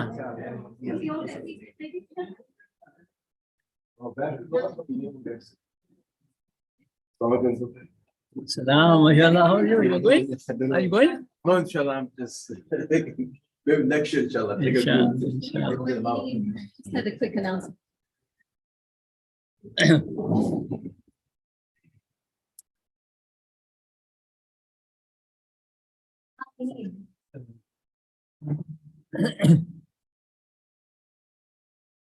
Gentlemen in the back, can we get seated, please? Sir? Just a quick respectful reminder, if everyone can remain quiet while people are asking questions and while Dr. Siddiqui is answering the questions. This class is also being, is live on Zoom too. It's called a little bit of discussion if we all are having our own private conversation. Thank you so much. God bless you. And also, if any of you want a copy of these slides, you can give your number, your email address to Sister Sabia. She can send it to you. Thank you. Thank you. All right, so we come to inshallah, Bismillah ar-Rahman ar-Rahim, Alhamdulillah, salatu wassalam ala. Come to Hajj. So there are arkan of Hajj, pillars of Hajj, ihram, being at Arafah, tawaf al-ifada, and sa'i between Safa and Marwa. These are the 4 things. If you miss any of these, Hajj is not valid. So it's very important to pay attention to that.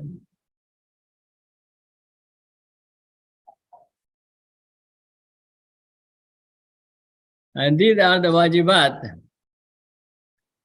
If you miss any of these, you require sacrifice. Ihram from Makkah for those who are already in Makkah and outsiders from the miqat. So we'll come to that point. On the 8th of Dhul Hijjah, you are in Makkah, then you put ihram from your hotel, from your home, wherever you are. You don't need to go to miqat for that. Those who are coming from outside, somebody coming from flying in, they have to put on ihram from miqat, not from Makkah. And be in Arafah until Maghrib. On the 9th of the Hajjah, you have to be in Arafah until Maghrib time. And the night in Muzdalifah, one should spend the night in Muzdalifah. except those who are very old or weak or sick, they are allowed to leave after the middle of the night. The Rami, we'll talk about Rami at the Jamarat in the days of Tashriq. So one should not leave before doing the Rami. And then Halq and Qasr, cutting the hair short or shaving, that is also required for cutting out of Ihram. And Tawaf al-Wada', the last Tawaf, farewell Tawaf. So these are the wajib parts. Sheikh, quick question. Tawaful Wada, do you have to do an ihram? In your clothes, regular clothes. So this is a general sketch of the area. Here you have, it's not the most recent one. This is the Haram, Kaaba. And when you go to Mina, you are going towards the south here. So this is coming to Mina. And then you go from there to Muzdalifah. And from Muzdalifah to Arafah. So Arafah is there at the end.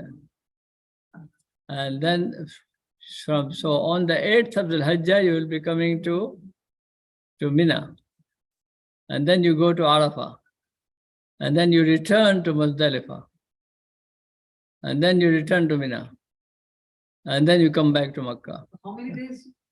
So it takes 5 days. The whole Hajj is 5 days. Okay, so let's talk about these 5 days of Hajj. 5 days of Hajj. Day one.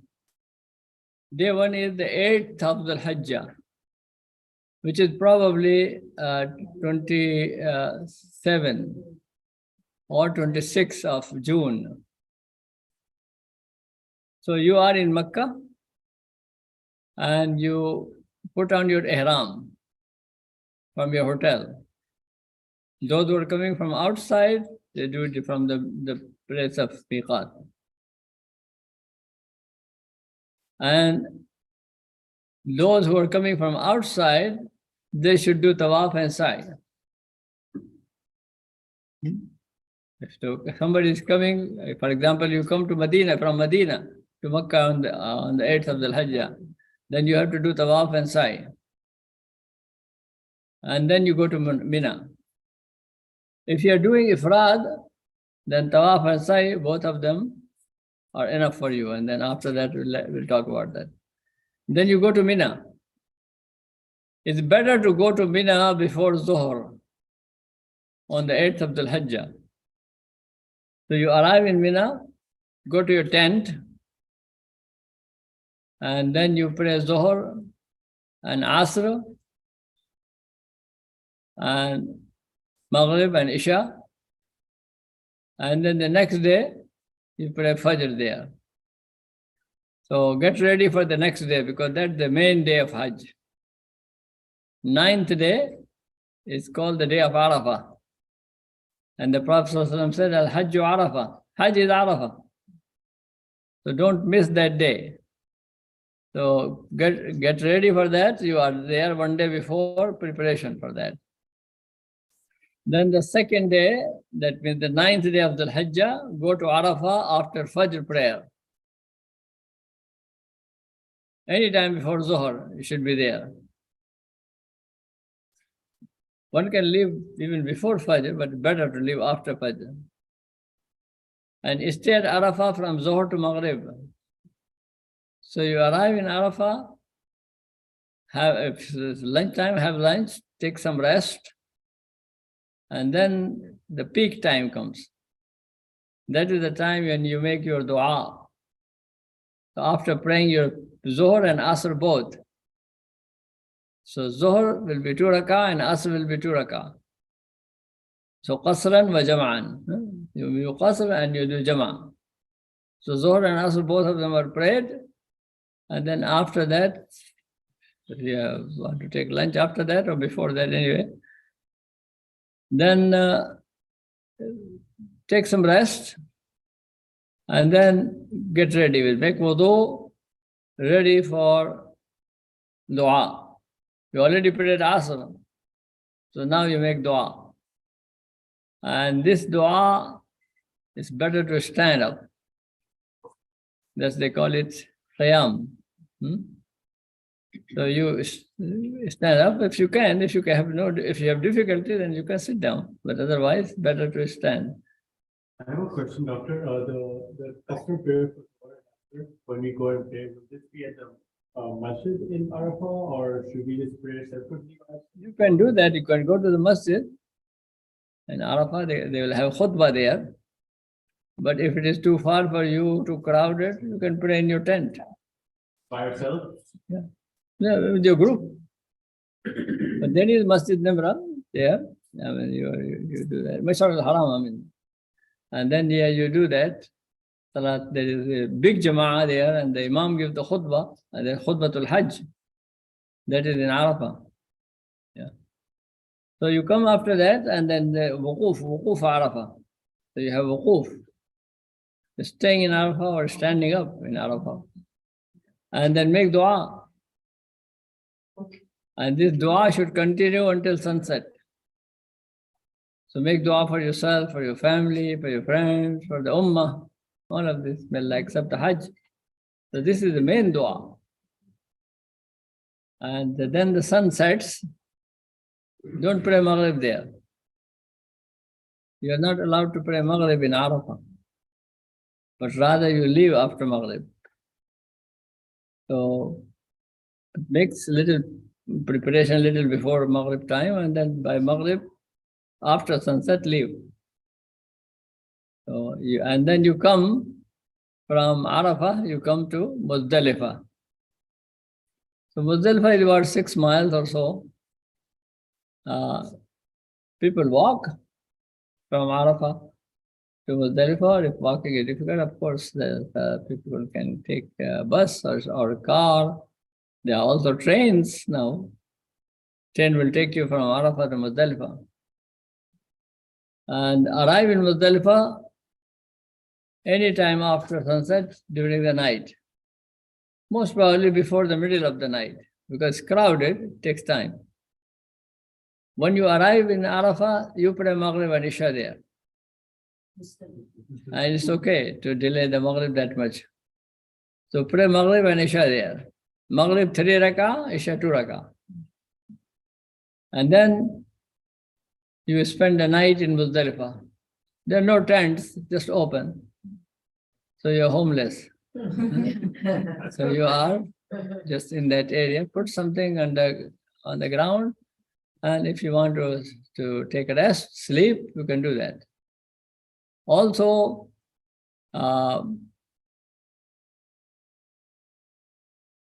collect the pebbles. Pebbles, you will need 7 pebbles for the first day. After that, when you come to Mina, because you have 3 days in Mina, 10, 11, and 12. So if first day only 7, you will go only to 1 Jamra. Second day 3, and third day 3. So 21, and then 7. So to 49. So 49 pebbles, if you want to collect, you can collect from there. A small one, chickpea size, not big ones, chickpea size. And if you want to spend more, you can spend the 4th day also. So 3 days or 4th day. If you want to spend 4 days, you can have another 21. So you have 70 pebbles. Okay. So here you have Muzdalifah during the night until Fajr. And then you pray Fajr and leave Muzdalifah to Mina. You can take train from there. It's just one station from Muzdalifah to Mina. So you arrive in Mina, and there are several things that you will do now. And this is the day of Eid, 10th of the Hajj. Everybody is having Eid, but Hujjaj is doing something else. Hujjaj, on that day, the number 1, first thing, they go to Jamra Aqba. In Muzdalifah, there are 3 Jamras. Jamra Ula, Jamra Wusta, Jamra Uqba. The first Jamra, second Jamra, and third Jamra.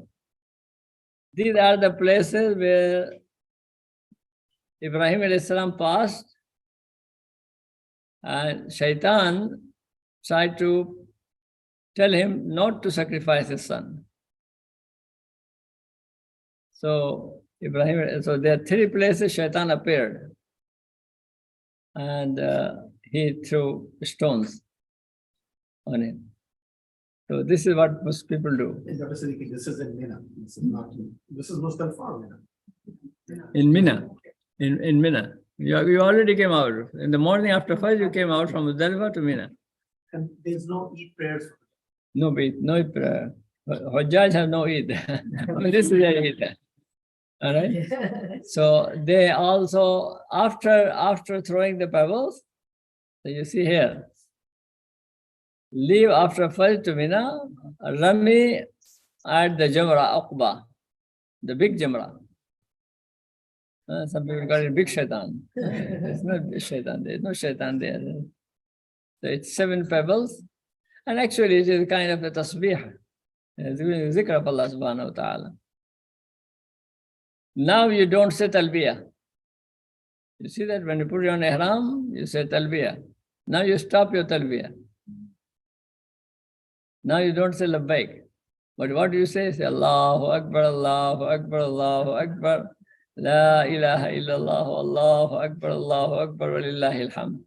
So takbirat is start on that. And then make sacrifice. Udhiyah. So there is the udhiyah for Hajj. But this is only for those who do Qiran or Tamattu. Those who do Ifrad, only Hajj, there is no Qurbani for them. Qurbani is for Qarin and Mutamatta. So for each Haji, there is one Qurbani. Male or female. Okay. And you can go and do the sacrifice yourself, but you can make arrangement. So there are organizations. Islamic Development Bank has stations there in Mina or in Makkah, Medina, where you can pay the money for sacrifice. So they will tell you how much it will cost, but probably it used to be like 400 or 500 riyals, about $125 for one sacrifice. So you pay the money. You can say, I'm doing a Quran, my sacrifice for Quran, or my Tamattu. You do that. So what they do, that this organization will make sacrifice on your behalf on the day when it's supposed to be done. And they will do it on the 10th or 11th. And the meat is preserved, prepared, cleaned, preserved, packed, and sent to places in Africa and other places where people are poor and they need meat, they fly it there. Before they used to make sacrifice, and I mean, in the time of the Prophet ﷺ, they used to make sacrifice, dry the meat, collect it, and take it home and eat for a month or more. And then after that, people become very negligent. I remember the first time when I made Hajj in 1962, yeah, my first Hajj. When I did that, at that time, we used to walk to the Vihar, and the people cut the throat of the animal and leave it there. So we used to sometimes walk over the animals, and then the bulldozer will come and throw it all in the ditch. Sometimes possible, somebody will cut a leg, somebody will cut something, and they take it to their tent and roast it and eat it. but otherwise, just waste it. But now, alhamdulillah, it's a good arrangement. So it's better to take it, buy the coupon for a sacrifice, and do it. And so they will do it on your behalf. Because where are you going to bring the meat? And who is going to cook for you? So you want this, in the hotel, they won't allow you to cook. So, and this way, sacrifice is done. Now, the third thing after that is.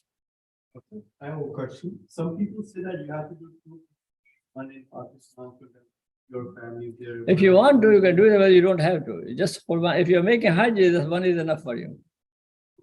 Yeah. And those who are at home, they do it Qurbani for themselves. So there is no need for two Qurbani. So it's not separate for, I mean, for myself and my spouse, it still has to be one, right? If you're making Hajj, then each one has to do that. Yeah. For Hajj, every person who is making Hajj, they'll do the Qurbani. If you do Tamattu or Qiran. And so consider the Qurbani is done. Whether it is done or not done, but since you already paid and made the arrangements, you consider it done. So we don't have to do, we have to do for Hajj also, right? Hajj, we have to do it for Hajj as well, even if we've done it Yeah. in Pakistan, say. No, for Hajj Qurbani, you cannot do in Pakistan. You have to be done there, in Mina. So it is done in Mina by buying the coupons. So you did, first thing is you did the Rami, throwing the stones at the Jamra. And the way of throwing the stone is each person has to do 7. If somebody cannot, then another person can do on their behalf.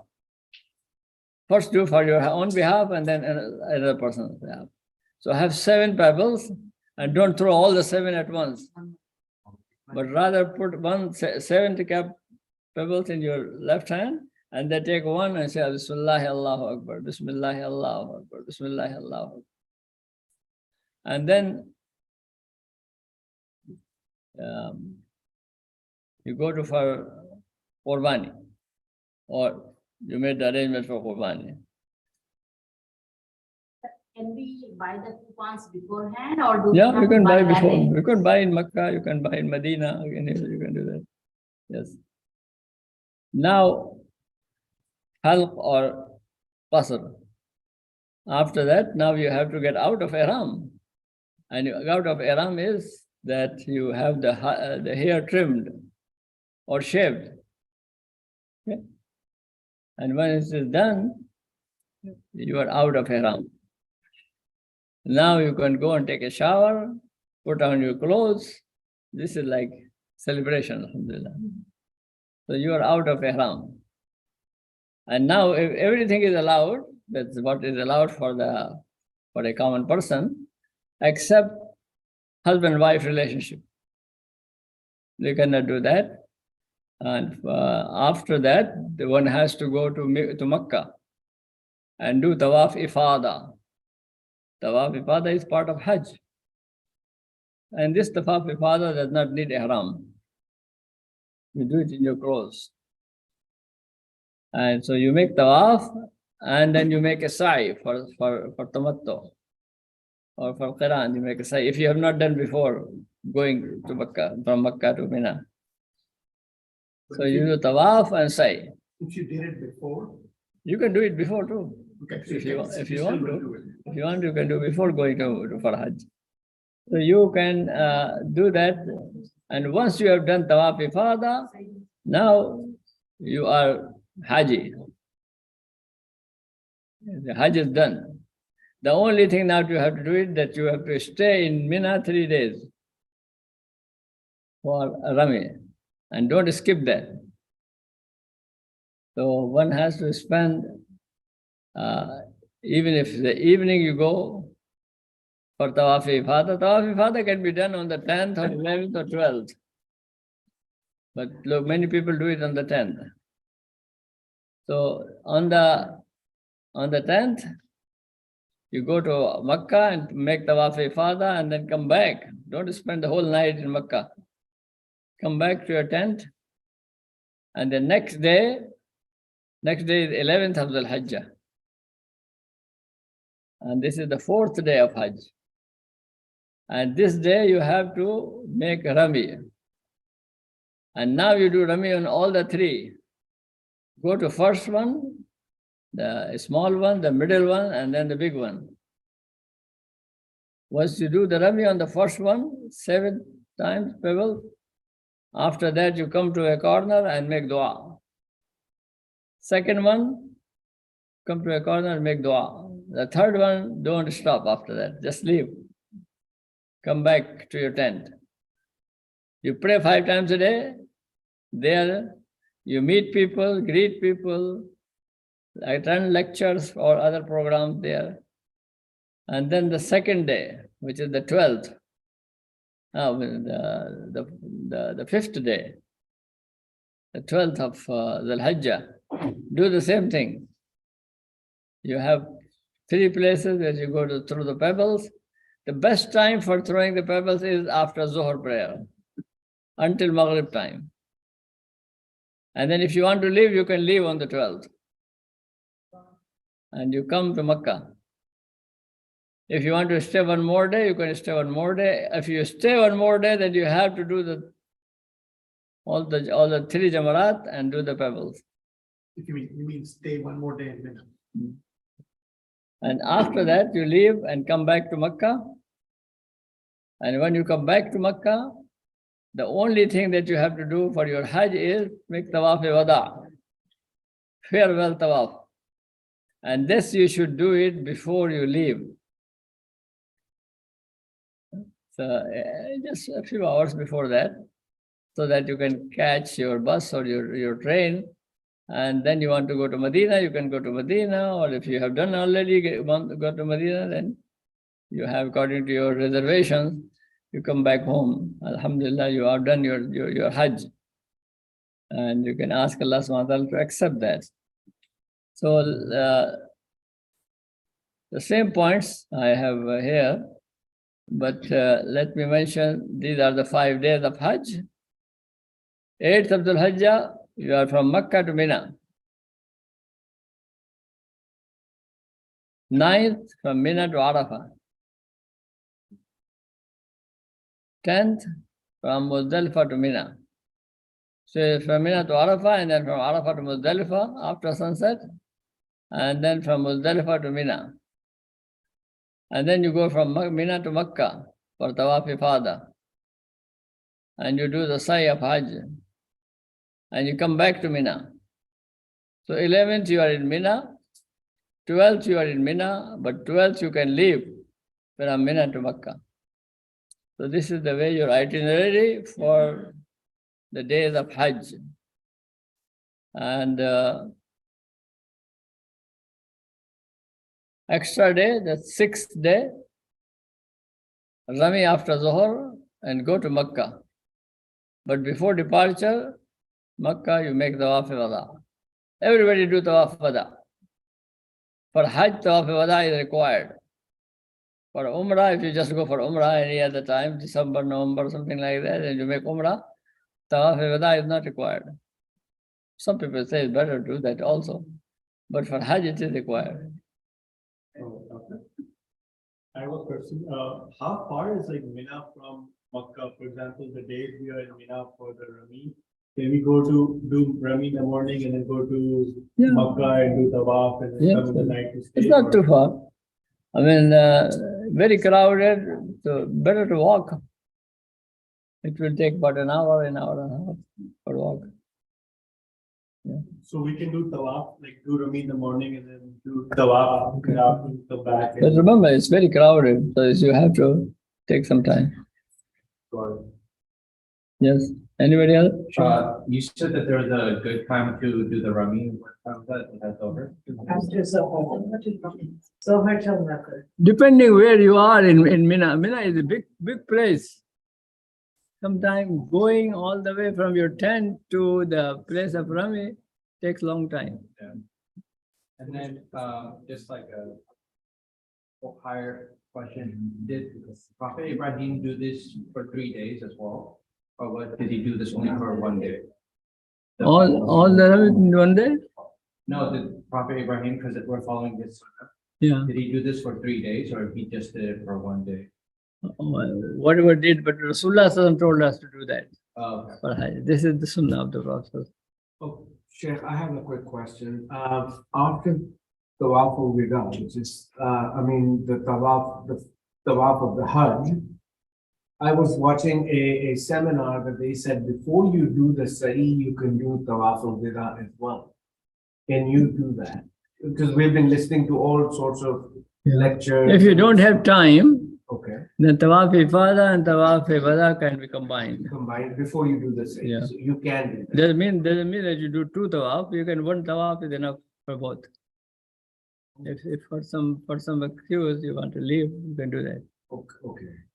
We were, anyway, the information that I learned from the seminar that I heard was that once you complete your tawaf ifada, then you start, before you start your saying. Make an intention that also make the tawaf wada. And you can, But then you will be still there 2 days after, so not. Yeah. And you stop it, Yeah. but I will be delayed. Okay. So let me talk about briefly about sacrifice. It is required for those who perform Hajj Tamattu or Qiran, not Ifrad. Hadi is the sacrifice, a sacrificial animal. Sheep, goat, cow, or camel. One sheep or goat enough for one person. 7 persons can share in one cow or camel. Those who cannot afford to make sacrifice, fast 3 days during Hajj and 7 days when you come home. وَسَبْعَةٌ إِذَا رَجَعْتُمْ تِلْكَ عَشَرَةٌ كَامِلَةٌ. The Quran says that. That is 3 days there, you fast, and 7 days when you come back home. And do the sacrifice or make arrangements with your Hajj group or IDB, Islamic Development Bank. They have their booths all over Makkah, Medina, and other places.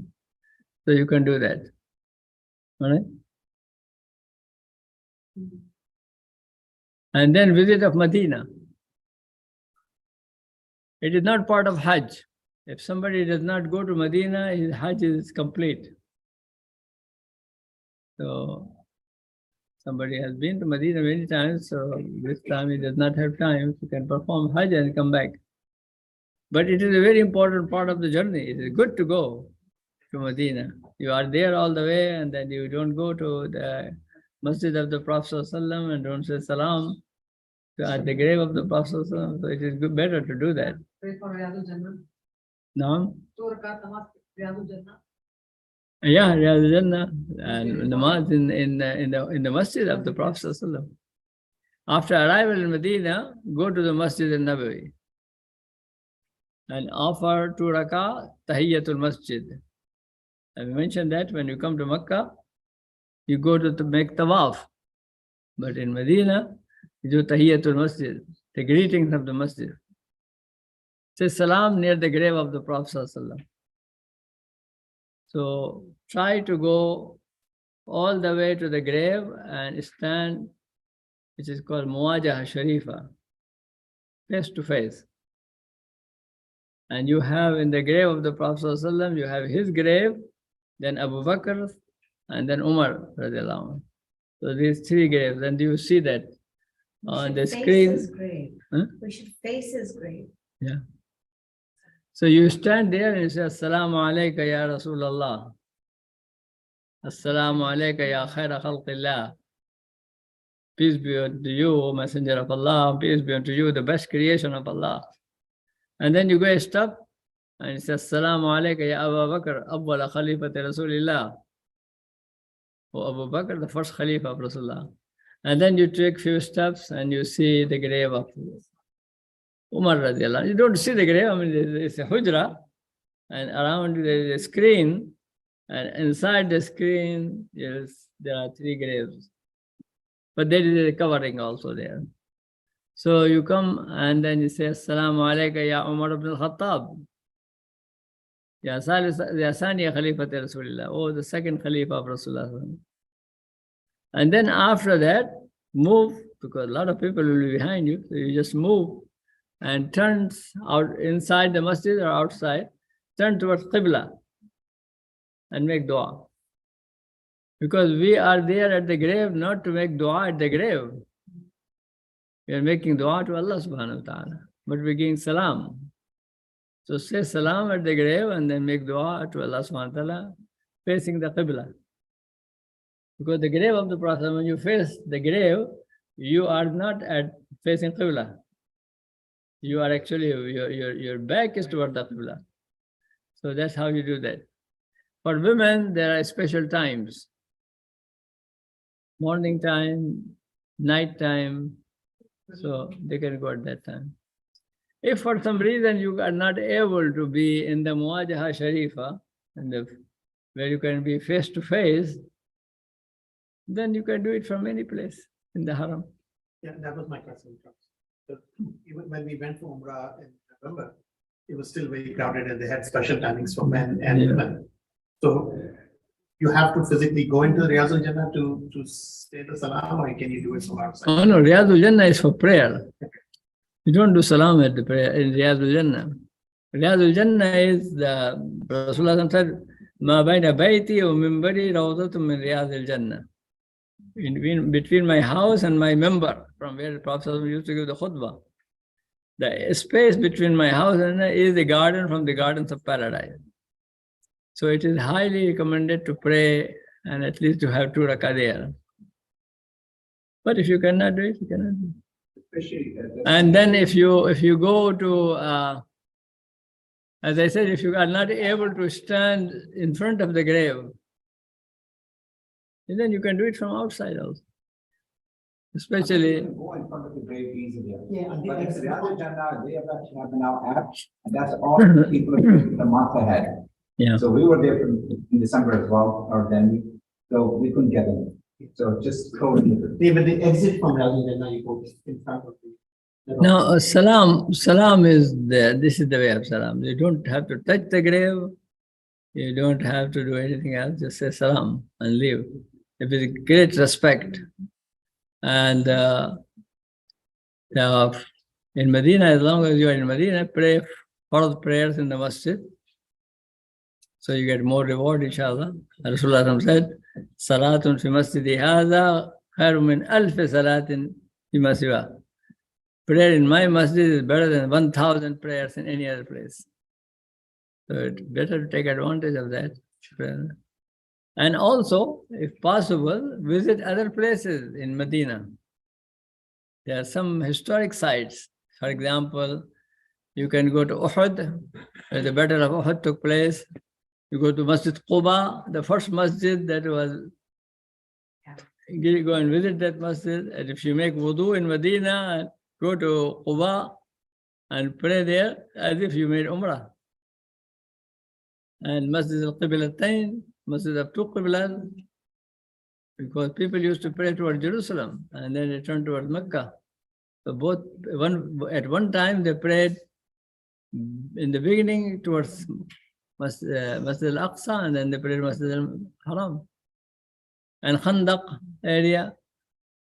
So, and then some other places as well. So whatever time, if you have, you can visit those places, or do shopping for khajurs, for dates and other things, gifts for people. And then you come back, inshallah.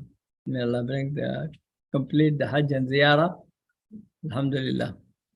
And remember us also in your dua, inshallah. May Allah bless.